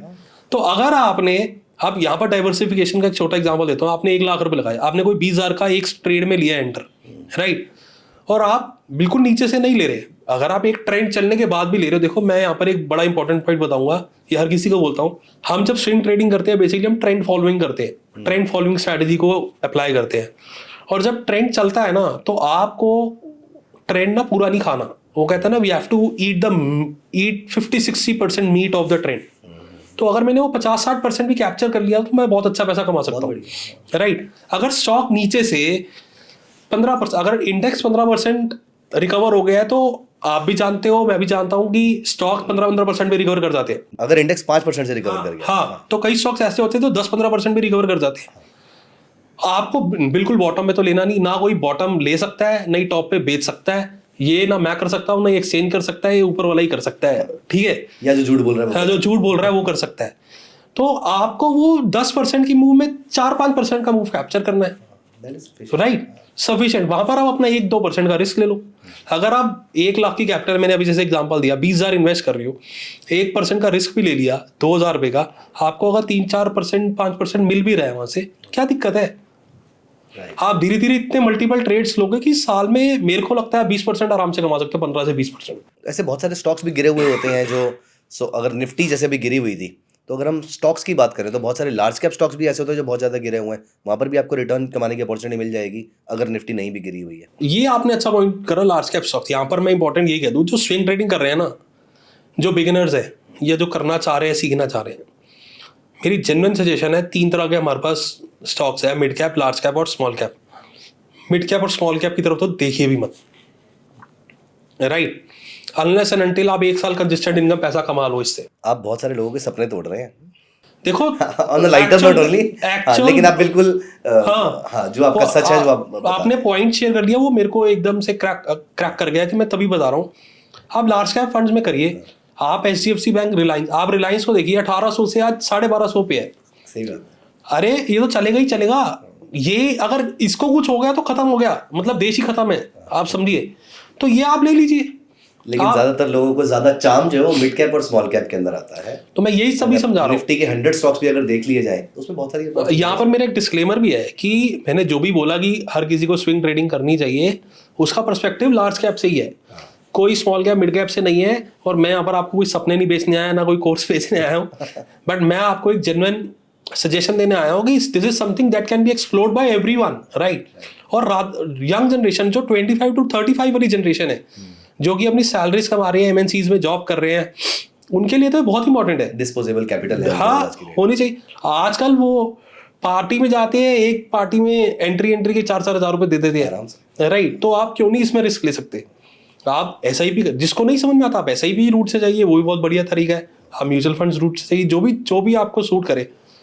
बट अब जैसे रिलायंस है, मार्केट ऊपर से लगभग 13% गिरी है, 13 से 14%, ठीक है। रिलायंस जैसा स्टॉक आप देख लो 1800 से 1250 पे आ गया, 30% से ज़्यादा की करेक्शन है उसमें। HDFC बैंक परफॉर्म नहीं करा, एक्सिस बैंक नहीं परफॉर्म करा, कोटक बैंक नहीं परफॉर्म करा। आप HUL देख लो, HUL ऊपर से कितना नीचे। अरे ये तो स्टॉक्स वो हैं, FMCG के बहुत सारे स्टॉक्स आ गए हैं। ये तो ऐसे स्टॉक्स हैं, मतलब अगर इन्होंने रिटर्न नहीं दिया तो फिर तो देश ही नहीं चलेगा, इंडिया रिटर्न नहीं देगा। और अगर आप मार्केट में आ रहे हो, अगर आप म्यूचुअल फंड में भी आ रहे हो ना, और अगर आपको इंडिया की ग्रोथ स्टोरी पे भरोसा नहीं है, तो फिर तो फायदा ही नहीं है यार आने का। मेरे ख्याल से जितने लोग आज के डेट में मार्केट में आ रहे हैं वो यही सोच के आ रहे हैं कि उनको इंडिया की ग्रोथ स्टोरी पे सबसे ज्यादा भरोसा है। मुझे खुद पे इतना भरोसा नहीं है जितना मुझे इंडिया की ग्रोथ स्टोरी पे भरोसा है। यही हर ट्रेडर सोच के आ रहा है और हर इन्वेस्टर सोच के आ रहा है। चलिए यहाँ पर अब डिस्कशन को विराम देते हैं। अब मैं यहाँ पर आपको लेकर चलूंगा हमारी स्क्रीन पे, जहाँ पर प्लीज मेरी आपसे रिक्वेस्ट रहेगी कि आप किस तरीके से आपने जो व्यूज शेयर किए हैं इसको किस तरीके से स्ट्रेटजी में पिरोएंगे, किस तरीके से स्ट्रेटजी डिस्कस करेंगे या कैसे आप उसको यूज करते हैं, आप एक बार प्लीज हमारे व्यूअर्स के साथ जरूर शेयर कीजिए। सो हरनीत, ये रही आपके सामने स्क्रीन और अब हम रेडी हैं आपसे समझने के लिए। जितनी बातें अभी तक हमने करी हैं उन सबको प्रैक्टिस में कन्वर्ट करने का मेरे ख्याल से टाइम आ गया है। So let us talk about the trading strategy जो हरनीत यूज करते हैं, जो हरनीत हमारे साथ डिस्कस करना चाहते हैं। तो आई थिंक आप स्विंग ट्रेडिंग स्ट्रेटजी डिस्कस करना चाहेंगे हमारे साथ। Please, the board is all yours. तो देखिए, जैसे मैंने आपको डिस्कस करा, तो मैं ना यहाँ पर स्ट्रैटेजी रादर ऐसा कुछ शेयर करने वाला हूँ कि आप एक बेसिक चीज़ों से भी कैसे ट्रेडिंग को देख सकते हो और अपने ट्रेड्स भी ले सकते हो। मेरा पर्पस यहाँ पर एक प्राइस एक्शन का एक छोटा सा ओवरव्यू देने का, एक छोटी सी मैं मास्टर क्लास इसको रखना चाहूँगा, जिससे आपको समझ में आएगी सिर्फ प्राइस एक्शन के बेसिस पे। प्राइस एक्शन बेसिकली हमने ट्रेंड्स देखने हैं और सपोर्ट रेजिस्टेंसेस देखने हैं, इनको देख के ही हम कैसे ट्रेड ले सकते हैं मार्केट में। मैं आपको एक छोटा सा ओवरव्यू देने की कोशिश करूंगा। ऑल्दो अपने आप में एक बड़ा टॉपिक है, बट इसको कंसाइज वे में देने की कोशिश करूंगा। तो इसको समझाने से पहले मैं आपको सिर्फ ये समझाना चाहूंगा कि हमें बेसिकली 3-4 चीजों का इसमें ध्यान रखना है, ठीक है। First of all, Dow theory जो कहती है ट्रेंड्स क्या होते हैं, trend identification. Up trend, down trend और sideways trend. Higher high higher low up trend होता है, lower high lower low down trend होता है, और जो दोनों नहीं बना रहे वो साइडवेज ट्रेंड होता है। और सेकेंड पार्ट आता है कैंडलस्टिक्स। बेसिकली कैंडलस्टिक्स बुलिश है, बेयरिश है, कैसी हैं। अब इस पे भी बहुत लोगों को डाउट होते हैं, ये हैमर बन गया, ये वो बन गया, हैंगिंग मैन बन गया, बेयरिश एनगल्फिंग बन गया, सब काम करता है। देखिए यहाँ पर मैं आपको एक चीज बताता हूँ, मार्केट में हर इंडिकेटर, जितने इंडिकेटर बने हो ऐसे नहीं बने, हर इंडिकेटर काम करते हैं। आप उसको कब कैसे यूज कर रहे हो वो आपके ऊपर है। जब आप प्रैक्टिस करते जाओ, जब आप चार्ट्स की प्रैक्टिस करते जाओगे तब आपको समझ में आ जाएगा। बट यहाँ पर मेरा प्राइस, मतलब यहाँ पर मेरा मोटिव है कि मैं आपको सिर्फ प्राइस एक्शन के बेसिस पे कैसे हम ट्रेड ढूंढने की कोशिश करते हैं और ट्रेड मिलते भी हैं, सिर्फ उसके बेसिस पे भी हम पैसा कमा सकते हैं अगर आप देखना चाहो तो। पहला ट्रेंड आइडेंटिफिकेशन, दूसरा कैंडलस्टिक्स, बेसिकली कहाँ बुलिश और बेरिश कैंडल्स बन रही है, कहाँ रिजेक्शन कैंडल्स बन रही है, और थर्ड हम सपोर्ट एंड रेजिस्टेंसेस फाइंड करेंगे, ठीक है। तो ये मेरा एक ब्रॉड ओवरव्यू है। इसके बेसिस पे आपको एक ट्रेड दिखाऊंगा कहाँ से कैसे ले भी सकते हैं, कैसे आए हैं पीछे ट्रेड्स। आप एज अ बिगिनर ये ध्यान रखिए, आपको सिर्फ रिस्क रिवॉर्ड को मेंटेन करना है। रिस्क रिवॉर्ड यहाँ पर मैं बोल इसलिए रहा हूँ क्योंकि ये बहुत इंपॉर्टेंट एस्पेक्ट है हमारी ट्रेडिंग का। एज अ बिगिनर आप एक ट्रेंड को पूरा राइड नहीं कर सकते, और हम भी नहीं कर सकते, इतने टाइम से कर रहे हैं। आप इनिशियल लेवल पे एक रिस्क रिवॉर्ड हेल्दी फॉलो कर सकते हो 1:2 या 1:3। जब आप उस पर प्रॉफिटेबल हो जाओ थोड़ा टाइम, फिर आप इंडिकेटर्स पे जाओ, कैसे उसको ट्रेल कर सकते हो 1:10x के लिए, 5x के लिए वो ट्रेल करना, तो वो आपको मैं सिखाऊंगा। प्राइस एक्शन से भी आप ट्रेल कर सकते हो, बट कई बार प्राइस एक्शन बीच में नॉइसेस बहुत दे देता है कि आप जल्दी निकल जाते हो और वो एक्चुअली में ट्रेंड रिज्यूम हो जाता है। उसके भी कुछ शॉर्टकट्स हैं। आपका कहने का मतलब है कि हम ऐसी स्ट्रेटजी डिस्कस करने वाले हैं जहां पर आप 1:10 तक के लिए राइड कर सकते हैं। मैं आपको एक पूरी ट्रेडिंग का ओवरव्यू देना चाह रहा हूँ कि हम एक बेसिक स्ट्रक्चर से भी कैसे ट्रेडिंग कर सकते हैं, ट्रेड जनरेट कर सकते हैं, सिर्फ 3-4 चीजें ध्यान में रखते हुए। अच्छा। और ट्रेंड को राइड करने के लिए आप इससे भी कर सकते हो, आप इंडिकेटर से भी कर सकते हो, बट मैं अभी इंडिकेटर नहीं चाह रहा। एज अ बिगिनर आप इंडिकेटर्स तो इतने सारे हैं, 500 इंडिकेटर है, आप क्या क्या देखोगे, चलता सब है। हर किसी की क्वालिटी है ना, जो एडवांटेज है वो किसी ना किसी टाइम फ्रेम पे होगी या किसी और चीज में होगी। कईयों की एग्जिट में होगी, कईयों की एंट्री में होगी। कोई कमोडिटी के लिए ज्यादा अच्छे तरीके से काम कर रहा है, कोई इक्विटी के लिए अच्छा कर रहा है। तो वो मैं डिस्कस नहीं करना चाहता। मैं चाहता हूँ कि एक बेसिक ऑडियंस को समझ में आए ट्रेड भी कैसे लेते हैं। हमने सबसे पहले देखना है ट्रेंड कैसे आइडेंटिफाई करने हैं। तो ट्रेंड एक बेसिक डाउ थ्योरी कहती है, higher high higher low trends होते हैं, लोअर हाई लोअर लो। मैंने कुछ अपना शॉर्टकट बनाया हुआ है। मैं उस ट्रेंड को, क्योंकि बड़े ट्रेंड को राइड करना है तो एक इनिशियल ट्रेंड कंफर्म होना बहुत जरूरी है, तभी आप एंट्री लो, राइट। जैसे हम आप ट्रेंड देखते हैं, ठीक है, अप ट्रेंड हो गया हमारे पास, डाउन ट्रेंड हो गया और साइडवेज ट्रेंड हो गया। ठीक है, अब हायर हाई हायर लो जो भी होता है, जैसे कि फॉर्मेशन ऐसे होती है, ये हमारा क्या होता है अप ट्रेंड, ये हमारा क्या होता है डाउन ट्रेंड, और ये साइडवेज ट्रेंड हमारा लगभग, इसको मैं एक्सप्लेन करूं तो ये ऐसे ऐसे भी हो सकता है। ठीक है, तो ये चीज देखनी है हमने सबसे पहले स्टेप। पहले मैं आपको बेसिक समझा रहा हूं कि हम क्या क्या यूज करेंगे, फिर मैं आपको एक प्रोसेस समझाऊंगा कि प्रोसेस को फॉलो कैसे करना है। ठीक है, तो अब क्या होता है, मैं आपको एक छोटे से एग्जांपल से एक बड़ा एक चार्ट पैटर्न टाइप बनाता हूं। ठीक है, उसमें मैं आपको एग्जांपल समझाने की कोशिश करूंगा अप ट्रेंड को कैसे फाइंड कर सकते हैं या डाउन ट्रेंड को कैसे फाइंड कर सकते हैं। इस पे आप प्रैक्टिस कर सकते हो, अपनी जो भी कर सकते हो। ठीक है, देखिए ये क्या है लो, ये क्या है हाई, ये क्या है हायर लो, ये क्या है हायर हाई। ठीक है, और हायर लो और हायर हाई। करेक्ट। ठीक है, मेरा ये ट्रेंड कंफर्म हो रहा है, ये अप ट्रेंड है। यहां से मैं अगर देखूं तो इसकी ना एक्चुअली मैंने कंडीशंस बना रखी है, मैं आपको क्विक ओवरव्यू दे देता हूं वो, अगर क्योंकि मैं डिटेल में जाऊंगा तो बहुत बड़ा हो जाएगा। मैं एक्चुअली 5 पॉइंट्स आइडेंटिफाई करता हूं ट्रेंड को फॉलो करने में। बेसिकली देखो, ये 1, ये 2, ये 3, ये 4, ये 5 और ये वाला 6 पॉइंट है। मैंने डिफरेंट हाई लोस के पॉइंट नंबर मार्क कर दिए। जहां मेरे को 5 पॉइंट कंफर्म होंगे वही मेरा अप ट्रेंड होगा, राइट। अच्छा, ऊपर की तरफ हायर है हायर लो। अब देखिए ये बन रहा है लो, ये बन रहा है हाई, ये बन रहा है हायर लो, ये बन रहा है हायर हाई, ये बन रहा है हायर लो और ये बन रहा है हायर हाई। ऑल्दो मेरे 5 पॉइंट्स कंफर्म होते हैं यहाँ पे, तो मेरा ये ट्रेंड कंफर्म हो गया। ठीक है, अब 5वां पॉइंट कंफर्म कैसे होगा या कोई भी प्रीवियस लो कैसे कंफर्म होता है, एक छोटा सा मतलब जल्दी से समझा देता हूं आपको। प्रीवियस लो तभी कंफर्म होता है जब वो प्रीवियस हाई को क्रॉस कर देता है और नया हाई बनाता है। Right right. यहाँ पर 5th पॉइंट कैसे कंफर्म होगा, जैसे वो प्रीवियस लो को प्रीवियस हाई को तोड़ेगा और वो 0.6 पे चला जाएगा, यहाँ मेरा अप ट्रेंड कंफर्म हो गया। ठीक है, अगर मैं यहाँ पर एंट्री लेना चाहूँ, अब मेरा अप ट्रेंड है, मैंने आपको क्या समझाया था अभी थोड़ी देर पहले भी कि हम पूरा ट्रेंड राइड नहीं कर सकते। अगर इसका ट्रेंड आगे चलना है तो मेरा ये बेसिक ट्रेंड फॉलो हो गया, यहाँ पर मैं एंट्री कर लूँ, यहाँ पर मैं बाय कर लूँ और मेरा प्रीवियस स्टॉप लॉस होगा ये, या हम कोई भी पैटर्न्स पे स्टॉप लॉस देखेंगे, मैं आपको समझाऊंगा। ठीक है, और उसके बाद मैं इसको राइड करता जाऊं हायर हाई हायर लोस पे, जहां मेरा प्रीवियस लो तोड़ेगा वो मेरा ट्रेंड खत्म हो गया। ठीक है, राइट। अब ट्रेंड खत्म होने का मतलब ये नहीं है कि ट्रेंड चेंज हो गया। अब ट्रेंड चेंज का क्या होगा, या डाउन ट्रेंड होगा या साइडवेज ट्रेंड होगा। फिर से हम 5 पॉइंट मैच करेंगे, जहां मेरे 5 पॉइंट कंफर्म हो रहे हैं वहां मेरा डाउन ट्रेंड होगा, अदरवाइज वो मेरा साइडवेज ट्रेंड है। देखो अब ये यहाँ पर इसने ब्रेक कर दिया, जैसे ही ब्रेक कर दिया मेरा अप ट्रेंड तो खत्म हो गया। अप ट्रेंड खत्म हो गया तो मैं यहाँ से दोबारा चालू करता हूँ। ये हाई है, ये 1 हो गया, ये 2 हो गया, ये 3 हो गया, ये 4 हो गया, ये 5 हो गया, ये 6 हो गया। ठीक है, 1 2 3 4 5। अब डाउन ट्रेंड के केस में जैसे ही वो अपना प्रीवियस लो तोड़ेगा और नया लो बनाएगा तभी मेरा लोअर हाई कंफर्म होगा। राइट। यहाँ पर इसने डाउन ट्रेंड दे दिया, अगर मेरे को शॉर्ट पोजीशन लेनी है तो मैं यहाँ भी ले सकता हूँ। ठीक है, ये मैं इसलिए समझा रहा हूँ, आपको पता होना चाहिए कि ट्रेंड आइडेंटिफाई कैसे करना है, क्योंकि जब तक मेरे को ट्रेंड नहीं पता होगा तो मैं उस ट्रेंड के फेवर में ट्रेड कैसे लूंगा, मैं राइड कैसे करूंगा उसको, राइट, फेवर में कैसे लूंगा। तो मैंने, और अगर इन दोनों कंडीशन नहीं सेटिस्फाई हो रही तो मेरा वो साइडवेज ट्रेंड होगा, जैसे देखो यहाँ पर बन जाएगा। ठीक है, मैं छोटा सा ओवरव्यू दिया।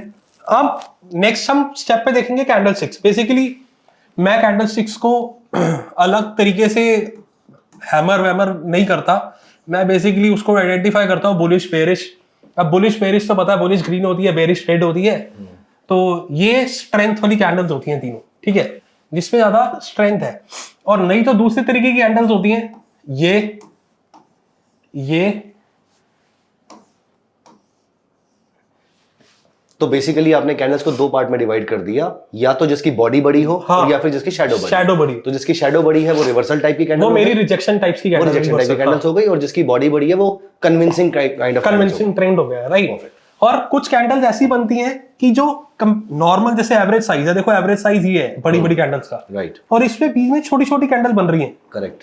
ठीक है, छोटी डोजी भी बन रही है, छोटी स्ट्रेंथ वाली कैंडल भी बन रही है, ऐसी छोटी कैंडल बन रही है, छोटी स्ट्रेंथ वाली भी बन रही है, छोटी रिजेक्शन भी बन रही है। उनको मैं कहता हूँ टाइनी कैंडल्स, मिनी कैंडल। अच्छा। इनको जनरली मैं अपने डिसीजन के लिए अवॉइड करता हूँ। अच्छा, राइट। अगर बहुत छोटी, अब जैसे ये है, ये वाली कैंडल फिर भी ठीक है, बट अगर आप ये देखोगे तो बहुत ही छोटी कैंडल है, बहुत छोटी कैंडल, जिसका ट्रेंड कंटिन्यूएशन में कोई रिवर्सल है, उसका कोई पर्पस नहीं, कोई रोल नहीं है, राइट। तो ये हो गया। अब थर्ड हमने क्या करना है, टाइम फ्रेम्स। पहला मैंने ट्रेंड मेरे को समझ में आ गया, मेरे को कैंडलस्टिक्स कैसे देखनी है। अब मेरे को टाइम फ्रेम, मैं 3 टाइम फ्रेम यूज करूंगा, 3 टाइम फ्रेम यूज करूंगा। एक होगा हायर टाइम फ्रेम, एक लोअर टाइम फ्रेम और एक मिडल टाइम फ्रेम, ठीक है। अब इसके थ्रू मैंने एक प्रोसेस बनाया हुआ है, ठीक है। ये वैसे बिगिनर्स के लिए बहुत इंपॉर्टेंट है, अगर कोई भी बिगिनर देखना चाहता है वो इस प्रोसेस को देख के अपने ट्रेडिंग भी ढूंढ सकता है। मैं आपको ट्रेड दिखाऊंगा अभी लेके कि हमने कहाँ ढूंढा और किस इसके बेसिस पे। अब आपको 3 टाइम फ्रेम ढूंढने। अब ये जो मैं आपको सिखा रहा हूं, ये आप स्विंग में भी यूज कर सकते हो, इंट्राडे में भी यूज कर सकते हो, बट आपको ये देखना है कि मैं इसका टाइम फ्रेम कैसे इस्तेमाल करूंगा। मैं कंफ्यूजन के लिए आपको higher time frame, medium time frame और लोअर टाइम फ्रेम ऐसे लिख देता हूं, ठीक है। अगर तो मैंने जैसे इंट्राडे ट्रेड लेना है, ठीक है, और मैंने स्विंग लेना है, अब मैंने इंट्राडे ट्रेड लेना है, तो मैं अपना हायर टर्म टाइम फ्रेम पे देखूंगा 1 डे का चार्ट, ठीक है, मीडियम टर्म टाइम फ्रेम पे देखूंगा 1 आवर का चार्ट, और लोअर टाइम फ्रेम पे 5 मिनट या 15 मिनट का चार्ट देखूंगा, ठीक है। अब स्विंग में 2 आते हैं। स्विंग में जनरली मैं जो करता हूँ, अब हर किसी को स्विंग अलग तरीके से देखते हैं, मैंने 2 पार्ट में डिवाइड करा। एक स्विंग जो मैं कुछ दिनों के लिए ले रहा हूँ, और तीसरा जो positional trade, basically multiple days के लिए, मल्टीपल मे बी मंथ्स भी हो सकता है, 3-4 महीने के लिए भी हो सकता है, राइट। तो यहाँ पर मैं क्या करता हूँ, स्विंग और पोजिशनल को डिवाइड कर देता हूँ, ठीक है, ठीक है। तो स्विंग बेसिकली ट्रेडिंग में मैंने क्या आना है, मैं आऊंगा यहाँ पर higher time frame weekly, lower time frame daily, और मीडियम टाइम फ्रेम डेली और लोअर टाइम फ्रेम आवरली, और same is with positional. Positional के लिए मैं करूंगा 1 मंथ, 1 वीक, और मैं अपनी एंट्री लूंगा 1 डे। तो मैंने करना क्या है, सिंपल सा प्रोसेस है, 3 पार्ट में एक्सप्लेन कर रहा हूं। हायर टर्म टाइम फ्रेम पे मेरे को मेजर सपोर्ट रेजिस्टेंसेस देखने। सबसे पहले हमें ये डिसाइड करना है कि हम कौन सा टाइम फ्रेम चूज करना है। हाँ, सबसे पहले ये स्टेप है। मैं इनमें से उठा लिया, फॉर एग्जांपल अभी के लिए उठा लिया, मैंने स्विंग उठा लिया, ठीक है, ठीक है, ठीक है। अब मेरे को सबसे पहले क्या देखना है कि मेरा हायर टर्म टाइम फ्रेम पे कहां पर बड़े support resistance, major support resistance, ठीक है। तो मैं वीकली चार्ट खोल के चेक कर लूंगा। मेजर सपोर्ट रेजिस्टेंस में अभी निकालना सिखा दूंगा। बेसिकली क्या होता है कि जहां पर प्राइस मल्टीपल बार रिएक्शन दे रहा है सेम लेवल पे, वो हमारे सपोर्ट रेजिस्टेंस के लेवल होते हैं, राइट। आपने बड़े लेवल पे ये ढूंढना है। मीडियम टर्म टाइम फ्रेम में आपने ढूंढना है ट्रेंड, ठीक है। जो मैंने अभी सिखाया, अप ट्रेंड और डाउन ट्रेंड, आपने सिर्फ वहां आइडेंटिफाई करना है कि अप ट्रेंड है, लोअर ट्रेंड है या साइडवेज ट्रेंड है, ठीक है। फर्स्ट है हमें आइडेंटिफाई करना कि मैंने कौन सा ट्रेड लेना है, बेसिकली स्विंग लेना है, इंट्राडे लेना है, पोजिशनल लेना है। उसके बाद मैंने क्या करा है, हायर टर्म टाइम फ्रेम मेरे को क्या देखना है, ये बहुत इंपॉर्टेंट है, जरा ध्यान से सुनिए। हायर टर्म टाइम फ्रेम पे मेरे को मेजर सपोर्ट और मेजर रेजिस्टेंसेस फाइंड करने हैं। और मेजर सपोर्ट रेजिस्टेंस बेसिकली क्या होता है, जहां पर प्राइसेस मल्टीपल टाइम्स रिएक्ट कर रहे हैं सेम लेवल पे, वो रीसेंट पास में नहीं, पुराने चलते आएंगे। और अगर आप सपोर्ट और रेजिस्टेंस को सही तरह मार्क कर रहे हो, तो आप उसके 2 साल पुराने भी जाकर देख लो, वो लेवल पे प्राइस रिएक्ट कर ही रहा होगा। आप चार्ट्स पे देख सकते हो इसको बड़ी आसानी से। Second, medium term time frame. Medium term time frame पे आपको क्या देखना है, बेसिकली आपको देखना है ट्रेंड क्या चल रहा है। लोअर लो, लोअर हाई बना रहा है तो डाउन ट्रेंड है, हायर लो, हायर हाई बना रहा है तो अप ट्रेंड है, नहीं तो अगर दोनों नहीं है तो वो साइडवेज ट्रेंड है। वहां पर आपको सिर्फ ट्रेंड आइडेंटिफिकेशन करनी है। स्टेप 1 प्रोसेस है, हायर टर्म टाइम फ्रेम पे आपको सपोर्ट रेजिस्टेंस मार्क करने हैं। सेकंड है स्टेप 2, आपको मीडियम टर्म टाइम फ्रेम पे आपको ट्रेंड आइडेंटिफिकेशन करनी है। और थर्ड है, और जो इंपॉर्टेंट स्टेप है, लोअर टाइम फ्रेम, यहां पर आपको छोटे लेवल के जो उस टाइम फ्रेम पे सपोर्ट रेजिस्टेंस होंगे वहां पर मार्क करने हैं, और वहां पर आपको कैंडल स्टिक जो मैंने बताई है उसका बिहेवियर देख के ट्रेड की एंट्री लेनी है, राइट। तो ये एक प्रोसेस है। अब होगा क्या, आप इसको एक लॉजिकली समझिए कि मैं खुद नहीं कर रहा, मैं सिर्फ प्राइस एक्शन को फॉलो कर रहा हूं। मैंने बड़े टाइम फ्रेम पे सपोर्ट रेजिस्टेंस देखे, मीडियम टर्म टाइम पे अगर मेरा अप ट्रेंड है तो मेरा प्रेफरेंस ये रहेगा कि मैं बाई साइड के ट्रेड देखूं, राइट। अगर तो मेरा मीडियम टर्म टाइम फ्रेम पे ट्रेंड रिवर्स, वो आप रिवर्सल भी ट्रेड कर सकते हो, बट उसके लिए आपको काफी कंफर्मेशन चाहिए। एज अ बिगिनर तो मैं नहीं सजेस्ट करता आप रिवर्सल ट्रेड लीजिए, बट जब आप धीरे धीरे सीखते जाएंगे आपको काफी सारा आइडिया हो जाएगा कि रिवर्सल ट्रेड किस वाले लेवल पे ले रहे हैं और किस में नहीं लेने। और लोअर टर्म टाइम फ्रेम पे आप छोटे सपोर्ट रेजिस्टेंस ढूंढिए और वहां पर कैंडलस्टिक का रिएक्शन देखिए और वहां पर अपने, अब यहां पर इस स्ट्रैटेजी का सबसे बढ़िया पॉइंट क्या है, आप समझिए ये एक ट्रेंड चल रहा है बड़े टाइम फ्रेम में, ठीक है, ठीक है, और इसके बीच में छोटा ट्रेंड चल रहा है, ठीक है, अपना छोटा सा ट्रेंड चल रहा है। तो मैंने क्या करना है, मैंने बड़े सपोर्ट फाइंड कर लिए, राइट, ये मेरा सपोर्ट हो गया, ये मेरा सपोर्ट है, मैं छोटा सा एग्जांपल दे रहा हूं, राइट, ठीक है। मीडियम टर्म टाइम पे मेरे को दिख रहा है मेरा अप ट्रेंड है, ठीक है, और लो टर्म टाइम फ्रेम मेरे जब इस सपोर्ट पे आएगा, मेरे को बुलिश कैंडल देगा, तो मैं यहाँ से तो यहाँ से एंट्री करूंगा। तो मैं जो चीज बता रहा हूं ये बिल्कुल ही low risk to reward setup है। यहां पर आपकी प्रोबेबिलिटी क्या है, सबसे हाई। क्यों? क्योंकि आपकी प्रोबेबिलिटी हाई इसलिए है, आपका ट्रेंड ऊपर है, वो अपसाइड है, हाई टर्म टाइम फ्रेम के आप सपोर्ट में हो और लोअर टर्म टाइम फ्रेम के भी सपोर्ट पे आ रही है और वहां पर बुलिश कैंडल बन रही है। तो बेसिकली बहुत ही बड़े वाले टाइम फ्रेम के अंदर जहां पर आपने सपोर्ट पे जो अच्छी कैंडल्स बन रही हैं, जो स्टॉक आपका लॉन्ग टर्म अप ट्रेंड में चल रहा है, हम छोटे टाइम फ्रेम पे जाके उसको बाय करने वाले हैं वहां से। हाँ, और मैं थोड़ा सा और क्लैरिटी भी देता हूँ। बड़े टाइम फ्रेम पे ये इसलिए बताया मार्क करने के लिए, क्योंकि अगर क्या होता है बड़े टाइम फ्रेम पे ऐसा होगा कि आपका सपोर्ट, जैसे यहां पर सपोर्ट है, राइट, और ये रेजिस्टेंस है, ठीक है, और शॉर्ट टर्म टाइम फ्रेम पे मेरे को जो लोअर टाइम फ्रेम है, मेरे को उस पे भी सपोर्ट रेजिस्टेंस ढूंढने हैं उस टाइम फ्रेम के। अब इस टाइम फ्रेम का सपोर्ट रेजिस्टेंस मेरा यहाँ आ गया, अच्छा अच्छा, ठीक है, अब मैंने यहाँ बाय कर दिया। अब क्या है, अगर मैं सपोज करो शॉर्ट टर्म टाइम फ्रेम का कोई, वैसे तो जनरली रेजिस्टेंस सेम ही लेवल पे होंगे, बट कई बार ऐसा होता है कि वो सीधा सीधा जा रहा है, नहीं बन रहा रेजिस्टेंस, तो बड़े टाइम फ्रेम का रेजिस्टेंस यहाँ पर है, तो मैं एटलीस्ट अपना यहाँ बुक तो कर लूं कि मेरे को ये पता है कि बड़े टाइम फ्रेम पे एक रेजिस्टेंस है, राइट राइट, ठीक है।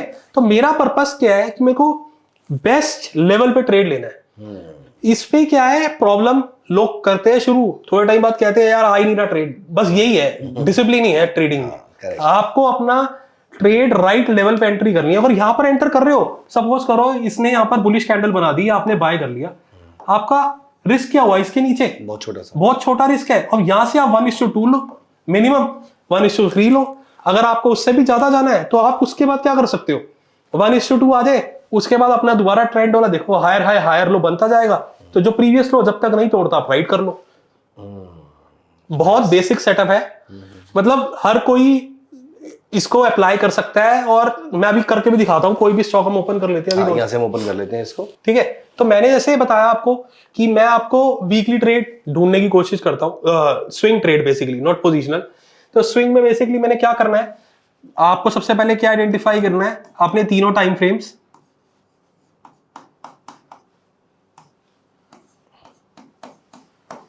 आपका हायर टाइम फ्रेम क्या होगा स्विंग में, 1 वीक, मीडियम टाइम फ्रेम क्या होगा 1 डे, और मैंने एंट्री किस पे लेनी है 1 आवर।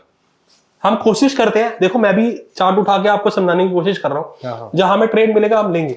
सो यहाँ से हम वीकली चार्ट से स्टार्ट करते हैं। तो हम एक स्विंग ट्रेड ढूंढ रहे हैं, वीकली चार्ट हम सबसे पहले देखेंगे, इसमें हम आइडेंटिफाई करेंगे सपोर्ट रेजिस्टेंस की कौन से लेवल है, ठीक है। सपोर्ट रेजिस्टेंस जैसे कि मैंने बताया आपको, सिंपल लेवल जहां पर प्राइस मल्टीपल बार रिएक्ट कर रहा है। देखिए ये एक वीकली चार्ट है, ठीक है।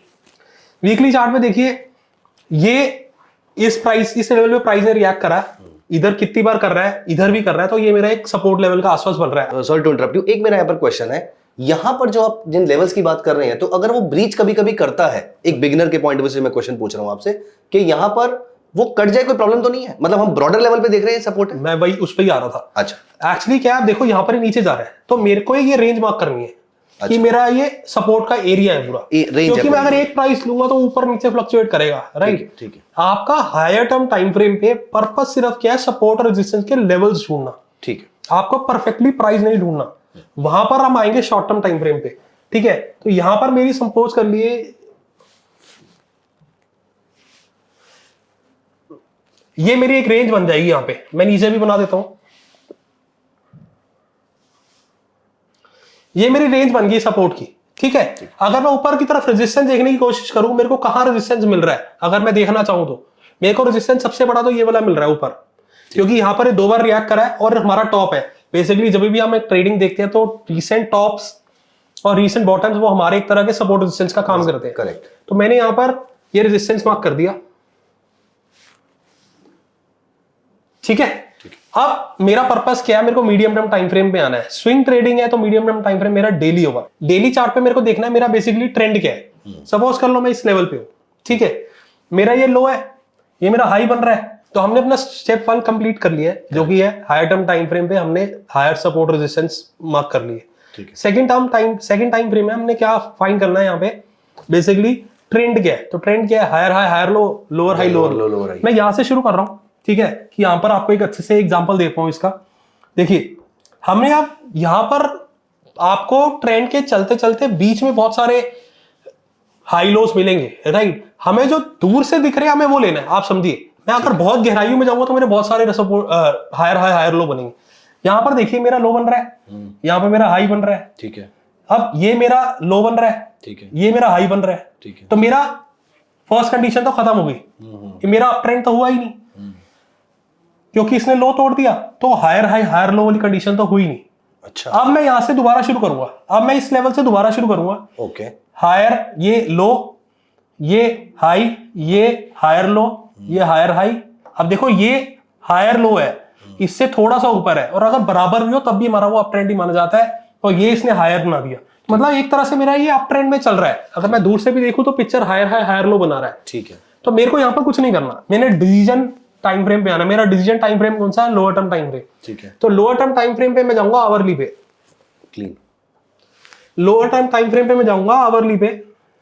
तो अब हमारे लोअर टर्म टाइम फ्रेम पे हमने क्या करना है, हमने सपोर्ट रेजिस्टेंस को मार्क करना है दोबारा।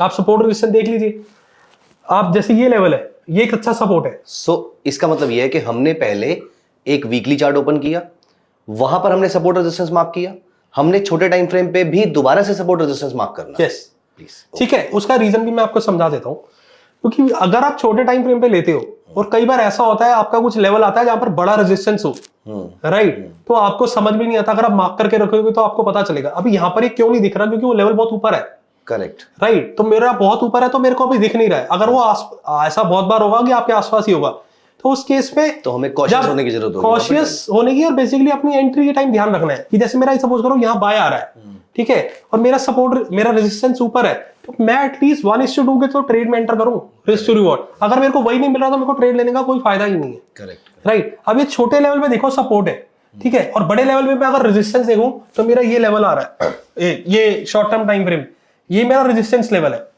ठीक है, और मेरे को इसी लेवल पे ट्रेड भी लेना है, ठीक है। अब देखो ये सपोर्ट लेवल है, कितनी बार आया, यहां पर आपको नीचे आते ही सपोर्ट पे बुलिश कैंडल दे, ये देखो रिजेक्शन। अब यहां पर एक और पॉइंट है, मैंने आपको कैंडल समझाई थी बुलिश या रिजेक्शन। जब जब अगर बुलिश स्ट्रेंथ वाली कैंडल बन रही है सपोर्ट पे, तो आप तभी एंट्री कर जाओ हाई क्रॉस करते ही, राइट। जब जब रिजेक्शन कैंडल बन रही है तब आप उसके लिए कंफर्मेशन बुलिश कैंडल का वेट करो, तब एंट्री करो, क्योंकि कई बार वो क्या होता है, यहाँ पर सपोर्ट अच्छा होता है तो बड़े प्लेयर बैठे होते हैं, तो वो प्राइस दे देता है सपोर्ट, ठीक है, वो सपोर्ट देके हल्का से ऊपर जाता है और वापस नीचे लो तोड़ देता है। तो जब तक उसके साथ एक बुलिश कैंडल ना दे आपको, तब तक आपको रिजेक्शन कैंडल्स के केस में, अदरवाइज अगर आपको नॉर्मल स्ट्रेंथ वाली कैंडल मिल रही है तो आप इसी को बाय कर सकते हो यहीं पर ही, और यहां पर बाय कर रहे हो सपोज कर लो, तो आपका ये स्टॉप लॉस है, आपका 1:2 आ रहा है इजीली। अब क्या होगा, आपने कभी यहां पर देख लिया तो आपको लगेगा कि यार ये तो रेजिस्टेंस ऊपर है, सपोर्ट इधर है, और ये चल अप ट्रेंड में है, मैं तो यही ले लेता हूं, यही ले लेता हूं। तो आपको अपने लेवल पे ट्रेड लेना है, यहां पर एक बड़ा पेशेंस का है। देखो स्विंग ट्रेडिंग वैसे भी पेशेंस का काम है। लेकिन अगर मैं यहाँ पर एक और चीज देखूं हरनी जी, कि मैं अगर इस लाइन को उठा के मैं यहाँ पर कर देता हूं, हाँ वो भी, तो ये भी तो एक मेरे लिए सपोर्ट है, तो मैं यहाँ पर ट्रेड ले सकता मैं आपको बताने ही बोला था नेक्स्ट पॉइंट में, मल्टीपल सपोर्ट्स आएंगे। अब जैसे ये मैंने ले लिया, ये मेरा सपोर्ट है, अब ये मेरा सपोर्ट है इस लेवल पे, तो मैं अगर यहां एंट्री कर रहा हूं, मेरे को 1:2 मिल रहा है, अब ये मेरा रेजिस्टेंस है, अभी इस रेजिस्टेंस के ऊपर मेरे को बुलिश कैंडल मिल रही है। अब देखिए यहां पर एक बहुत बुलिश कैंडल बन गई, ठीक है, ठीक है। यहां पर पहले इसने ऊपर क्रॉस करा, बनाई, बट इतनी स्ट्रेंथ नहीं थी कैंडल में, इसने ये वाली बनाई। अगर आप यहां एंट्री करोगे तो आपका रिस्क इतना बड़ा, ऊपर आपका रेजिस्टेंस है, तो आपको करनी ही नहीं है, तो ऐसे आप वेट करिए, अब इधर आए, जनरली ऐसे कैंडल्स मार्केट की ओपनिंग आवर्स में बन जाती है। देखो मैं आपको यहां समझा रहा हूं, यहां पर आया, इसने क्या बनाई, रिजेक्शन कैंडल बनाई, जैसी रिजेक्शन कैंडल बनाई एक पुलिस कैंडल बनाई स्ट्रेंथ वाली, यही मैंने आपको समझाया। आप यही एंट्री करो, इसी लेवल पे एंट्री करो, ठीक है। ये इसने बनाई रिजेक्शन और पुलिस, ये आपका स्टॉप लॉस है, देखो आपको 1:2 दे रहा है, आपको यहां पर दे रहा है, आप यहां पर आके एग्जिट कर लो। ये एक बहुत ही बेसिक प्राइस एक्शन पे स्ट्रैटेजी, और ये चलती है, ऐसा नहीं है। मैं अपने कई ट्रेड्स रिवर्सल के ऐसे ही करता हूं, आपको अब जैसे जैसे आप प्रैक्टिस करोगे, देखो ये प्रैक्टिस की बात है और पेशेंस की बात है। हमें क्या होता है, हमें फैसिनेट करता है, आज बैठे हैं तो आज चुल वाला ट्रेड लेना ही लेना है, राइट। तो ये पेशेंस वाला है, ये उनके लिए जो पैसे इसको देख रहे हैं ट्रेडिंग को। यहाँ पर आप बाय करो, वहां सेल कर दो। आप देखो ना मूवमेंट, अगर आपका ये प्राइस अगर मैं देखना चाहूँ तो ये लगभग 267-8 के आसपास है, और इसका स्टॉप लॉस क्या है, इसके नीचे 263 लगा लो, ठीक है। 4 रुपए का स्टॉप लॉस है, और ऊपर देखो कितना बड़ा आपके पास होगा, आपका 1:2 तो आराम से मिल रहा है, आप लेके एंटर करिए। सो बेसिकली अगर मैं स्ट्रेटजी को समझने की कोशिश करूं तो सबसे पहले हमने एक बड़े टाइम फ्रेम पे मेजर सपोर्ट और रेजिस्टेंस मार्क कर लिए, फिर हम छोटे टाइम फ्रेम पे आ गए, छोटे टाइम फ्रेम पे भी हमने मेजर सपोर्ट और रेजिस्टेंस वाले मार्क कर लिए, let's call them minor support and resistance. फिर अब ऐसे किसी सपोर्ट के आसपास अगर मार्केट आती है और यहां से अगर मुझे एक बुलिश कैंडल मिलती है, एक स्ट्रॉन्ग कैंडल मिलती है, रिजेक्शन कैंडल नहीं मिलती है, और या फिर सपोर्ट के नीचे रिजेक्शन कैंडल मिलके मुझे एक बुलिश कैंडल मिलती है, तो मैं यहां से बाय करूंगा और 1:2, 1:3, 1:4 के जो आपको दिख रहा है, आप जैसा लेना चाहो, या अगर मेरा आसपास कोई मेजर रेजिस्टेंस भी आ रहा है तो मैं वो रेजिस्टेंस का, और अगर मेजर रेजिस्टेंस पे आपका 1:2 नहीं बन रहा तो आपको घुसना ही नहीं है ट्रेड। अच्छा, अगर मेरा मेजर रेजिस्टेंस आने से पहले ही मेरा 1:1 पे ही अगर वो आ रहा है तो आपको नहीं लेने की जरूरत, तो जरूरी ट्रेड लेना जरूरी नहीं है, आपको अच्छे लेवल पे, आप इस रेजिस्टेंस के ऊपर जाएगा तो मेरे पास खुला आसमान है, करेक्ट, फिर तो मैं 1:3, 1:4 राइट कर सकता हूँ। और आपने अभी 2 पॉइंट बताए, बड़े टाइम फ्रेम पे मैं सपोर्ट रेजिस्टेंस देख रहा हूँ और छोटे टाइम फ्रेम पे माइनर। मीनवाइल में यहाँ बाय ट्रेड क्यों कर रहा हूँ, क्योंकि मेरा मीडियम टर्म टाइम फ्रेम पे वो अप ट्रेंड में था, अगर वो डाउन ट्रेंड में होता तो मैं बाय ना करता, फिर मैं शॉर्ट साइड की पोजीशन देखता। ठीक है, ठीक है, ठीक है, राइट। तो इसलिए मैंने बताया आपका सबसे पहले क्या, टाइम फ्रेम डिसाइड करो, आपका सबसे बड़ा पहला प्रोसेस है। सेकंड है, आप हायर टर्म टाइम फ्रेम पे उसके हायर सपोर्ट रेजिस्टेंस फाइंड करो जो बड़े लेवल के हैं। थर्ड स्टेप है आपका, आप मीडियम टर्म टाइम फ्रेम पे ट्रेंड आइडेंटिफिकेशन करो, और फोर्थ स्टेप है आप लोअर टर्म टाइम फ्रेम पे सपोर्ट रेजिस्टेंस मार्क करके, और उन सपोर्ट रेजिस्टेंस पे आपको कैंडलस्टिक जहां सपोर्ट करिए ट्रेड लेने के लिए आप वो करो। और मैं आपको सिर्फ ये बता दूं, ये एक स्ट्रैटेजी नहीं, अपने आप में ट्रेडिंग की एक छोटी सी मैं आपको ओवरव्यू क्लास दे रहा हूं। आप बेसिक लेवल है बिल्कुल प्राइस एक्शन का, मतलब इससे बेसिक्स नहीं हो सकता कुछ भी प्राइस एक्शन का, और इस पे आपको ट्रेड मिलते हैं। आप आज की डेट में मैं आपको बता रहा हूं, बाजार 13% करेक्ट कर चुका है, आप पोजिशनल ट्रेड ढूंढिए, आपको बहुत ट्रेड मिलेंगे। लेकिन यहां पर जब बाजार 13% करेक्ट कर चुका है तो मेजर तो ट्रेंड है वो तो डाउन ट्रेंड में जा चुका है, तो यहां पर तो हम बुलिश ट्रेड नहीं ले पाएंगे मेरे ख्याल से, नहीं ले पाएंगे। बट जब पहली बार सपोर्ट पे आएगा तब तो आप लोगे ना, क्योंकि तब वो कंटिन्यूएशन पे है। जब उसका मीडियम टर्म टाइम फ्रेम पे ट्रेंड ही चेंज हो जाएगा, फिर आपको लेना ही नहीं है, यही मैं समझा रहा हूँ। अगर आपको मीडियम टर्म टाइम फ्रेम पे ट्रेंड कंफर्मेशन नहीं हुआ तो आप ट्रेड नहीं लोगे, ट्रेड नहीं लेंगे। अगर मेरा बीच वाले टाइम फ्रेम भी डाउन ट्रेंड चल रहा है तो मैं क्यों लूंगा बाय ट्रेड, मैं लूंगा ही नहीं। तो that is called against going against the trend. वहां पर आप कुछ रिवर्सल के लिए देख रहे हो, राइट। वो रिवर्सल के लिए एज अ बिगिनर मैं नहीं सजेस्ट करता, आपको जब एक्सपीरियंस होगा आपको खुद ही समझ में आ जाएगा यार कहां पर रिवर्सल ट्रेड लेना बनता है, कहां पर नहीं लेना बनता। और यहाँ पर मैं एक बहुत बड़ा मिथ भी क्लियर करना चाहूंगा, एज अ बिगिनर तो स्विंग ट्रेडिंग देखो आप कैश में ही करो, बट जब एक्सपीरियंस हो जाती हो तो स्विंग ट्रेडिंग फ्यूचर में भी होती है। लोगों के अंदर बहुत बड़ा मिथ है कि स्विंग ट्रेडिंग है तो मतलब कैश में लेके शेयर और रख दिए, ऐसा नहीं है, आप शॉर्ट भी कर सकते हो। जैसे जो मार्केट गिरी है, अब मार्केट गिरती जा रही है, अब बाइंग साइड के तो स्टेट आपको नेग्लिजिबल मिलेंगे, right, next to negligible trades मिलेंगे, तो आप क्या करोगे, कुछ भी नहीं करोगे। अगर आपकी कैपिटल बेस अच्छा बन चुका है, आपको एक्सपीरियंस है, 2-3 साल हो गए, तो आप शॉर्ट साइड ट्रेड देखोगे जहां आपके रेजिस्टेंस पे, अगर मेरे मीडियम टर्म टाइम फ्रेम पे डाउन ट्रेंड चल रहा होता और मेरे रेजिस्टेंस पे आके यहाँ पर एक बेरिश कैंडल या रिजेक्शन प्लस बेरिश कैंडल बन रही होती तो मैं शॉर्ट ट्रेड लेता। तो यहाँ पर अगर फॉर एग्जांपल मैं एक बिगिनर हूँ और आज की डेट में फ्यूचर्स के लिए जो पूरा लॉट साइज है वो मान लेते हैं कि 7 से 8 लाख रुपए का एक फ्यूचर है हमारा, या फिर 7-8 लाख से 10 लाख के बीच का फ्यूचर है, कितना और 1 से 1.5 लाख के आसपास का मार्जिन चाहिए फ्यूचर ट्रेड करने के लिए, कितना पैसा मेरे पास हो तो आपको लगता है कि मुझे फ्यूचर ट्रेडिंग करनी चाहिए? मिनिमम 10 लाख। 10 लाख जो पूरा का पूरा लॉट साइज है, तब आप एक लॉट में काम करो, तब एक लॉट में काम करेंगे। तो फिर मैं आपको मैं बता रहा हूँ, सुनो मैं आपको बताता हूँ। मेरा आप देखो ना, मेरा पर्सपेक्टिव है कि जो बिगिनर कैश से सीधा स्विंग में शुरू हो रहा है, राइट। अगर आज मैं 10 लाख लगाऊं मैं तो 4 लॉट भी मार दूंगा, क्योंकि मेरे पास कैपेसिटी है वो लॉस झेलने की, राइट। आप क्या करो, 1.5 लाख के मार्जिन मत देखो, जितना टोटल मार्जिन है ना उसको 30% 40% का मार्जिन सोचो मेरा एक ट्रेड में लग रहा है, ठीक है, राइट। उसके अकॉर्डिंगली रिस्क मैनेजमेंट कर लो कि जैसे अब 8 लाख का लॉट होता है, उसका मार्जिन लगता है 1.5 लाख, आई थिंक 15% के अराउंड मार्जिन लगता है, राइट, 20%। आप 30% मार्जिन ले लो। अच्छा, आपको हर 3 लाख पे 2.5-3 लाख पे एक लॉट लेना है, अच्छा, राइट। हम तो ऐसे ही रिस्क मैनेज करते हैं। तो क्यों ये मैं क्यों बोल रहा हूँ, अदरवाइज अगर आपने 10 लाख में आप तो 6 ट्रेड ले लोगे, राइट, ले लोगे 6 ट्रेड, और 6 ट्रेड में जब अगर 6 के 6 में ऐसा लग गया ना तो आपके 10% उड़ जाएंगे। करेक्ट। राइट, तो वहां पर आपका रिस्क मैनेजमेंट खराब हो जाएगा। ये बहुत ही इंपॉर्टेंट पॉइंट है नोट करने के लिए कि हमारे पास अगर 1-1.5 लाख रुपए हैं तो दैट डज नॉट मीन कि हम 1-1.5 लाख रुपए का फ्यूचर अफोर्ड कर सकते हैं। कम से कम 3-4-5 लाख रुपए हैं तो जाके मैं फ्यूचर का लॉट अफोर्ड कर सकता हूं। ये मैं आपको देखो शॉर्ट का इसलिए भी समझा रहा हूं, देखो अगर 10 लाख कैपिटल में भी आप 1 लॉट कर रहे हो कोई मतलब मनाही नहीं है, क्योंकि मेरे को वो फैसिलिटी फ्यूचर में मिल रही है ना। राइट, मेरे को कैश में तो मिल नहीं रही, कैश में तो मैं शॉर्ट करके कैरी नहीं कर सकता, यूएस मार्केट तो है नहीं। तो आप ये कह रहे हैं कि फ्यूचर को हम इस तरीके से देखेंगे, हम शॉर्ट सेल तो कम से कम कर ही पाते हैं उसके अंदर। क्योंकि लोगों के माइंड में ना ये जो YouTube में वीडियोस चल रही हैं कि स्विंग ट्रेडिंग खाली कैश ट्रेडिंग होती है, कैश नहीं होती, वो फ्यूचर्स में भी हो सकती है। पोजिशनल मतलब आप फ्यूचर शॉर्ट भी कर सकते, कैश मतलब कैश ट्रेडिंग खाली बाय साइड ट्रेड नहीं होता स्विंग वाला।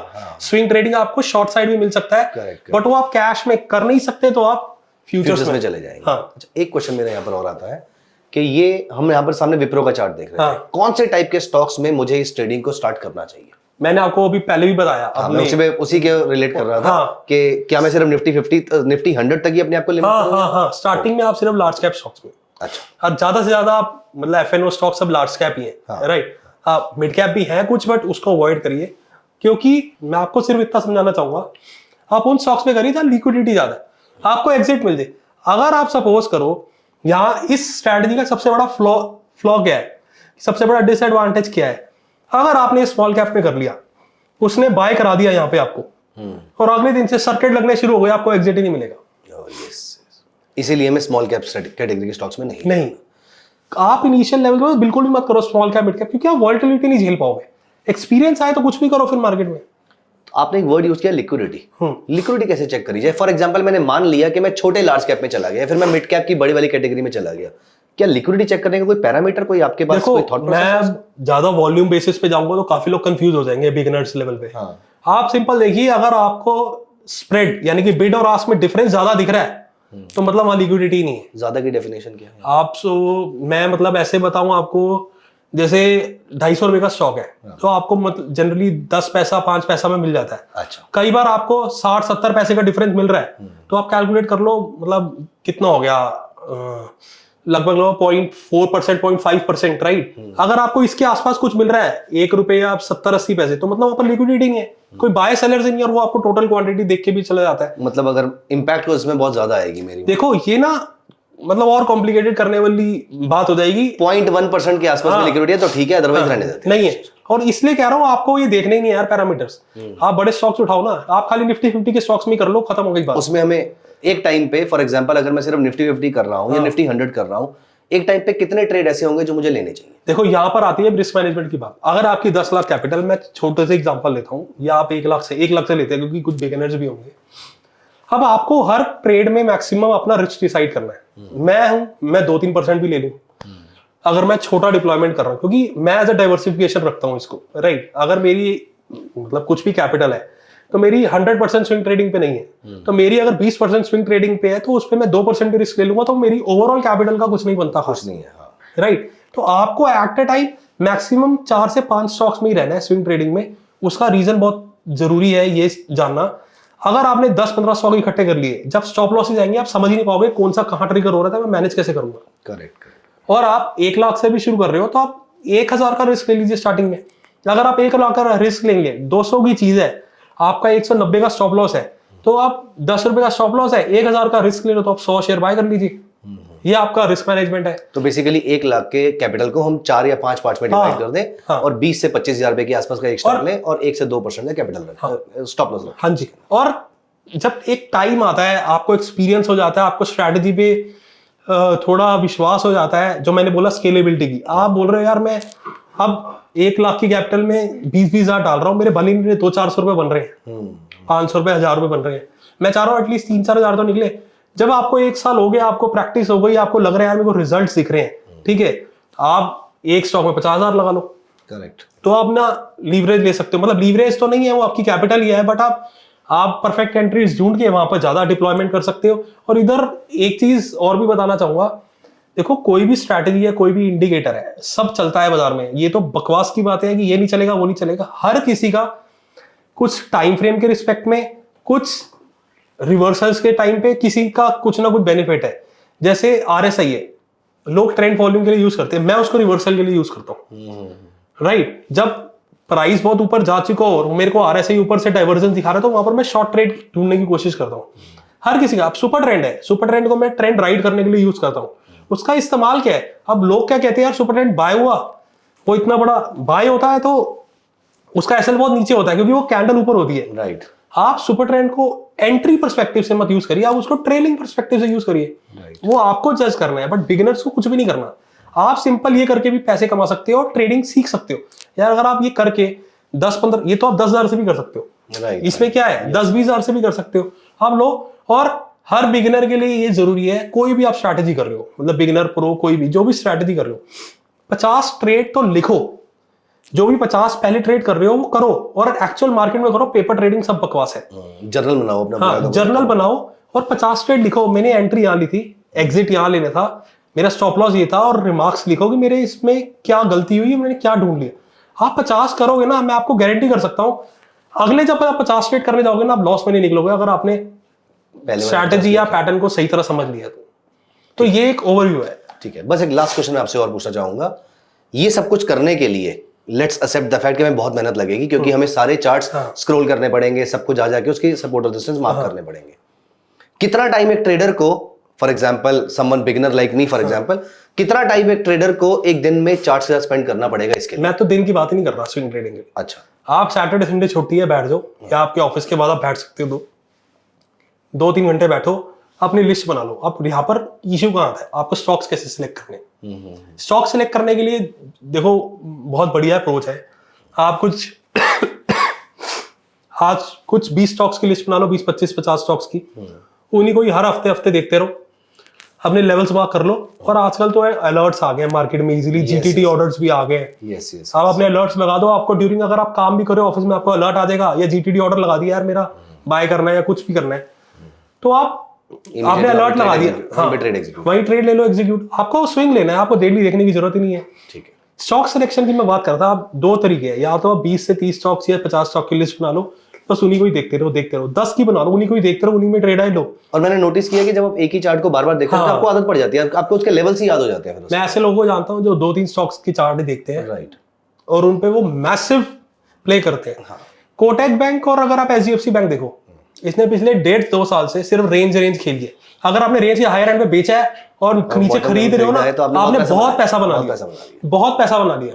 तो आपको देखनी है। सेकंड अप्रोच है स्टॉक सिलेक्शन की, आप सेक्टर के चार्ट्स देख लो। जो सेक्टर आपको लग रहा है कि इस सेटअप के आसपास आने लगा है, आप उस सेक्टर के स्टॉक्स में जाओ, उनमें भी लगभग सेम सेटअप बन रहा होगा, आप उसमें ले लो। Perfect. So thank you so much Harneet, आपने हमारे सारे डाउट्स क्लियर करे हैं। सो अगर आपके भी कोई डाउट्स हैं स्ट्रेटजी को लेकर तो आप उसको कमेंट सेक्शन में मेंशन कर सकते हैं। बट आई होप हमने जितनी डिस्कशन करी है वहां पर हरनीत ने हमारे साथ सारे डाउट्स क्लियर करे हैं, एक एक चीज को पॉइंट आउट करके आपको बताया है। लेकिन स्टिल अगर आपके माइंड में कोई भी डाउट रह जाता है इस स्ट्रेटजी को लेकर या ऐसी किसी भी चीज को लेकर जो हरनीत ने हमारे साथ डिस्कस किया है, ऐसा कोई भी आपके माइंड में क्वेश्चन आता है और अगर आपके भी स्ट्रगल्स उनके स्ट्रगल से मैच करते हैं, so we would be happy answering all your questions. हम हरनीत से स्पेशली रिक्वेस्ट करेंगे कि वो आपके सारे क्वेश्चंस के आंसर कमेंट सेक्शन में जरूर करेंगे। सो thank you so much, I hope आपको मजा आया होगा। मुझे पर्सनली बहुत कुछ सीखने को मिला आपसे। Thank you so much Harneet for your time. Thank you so much.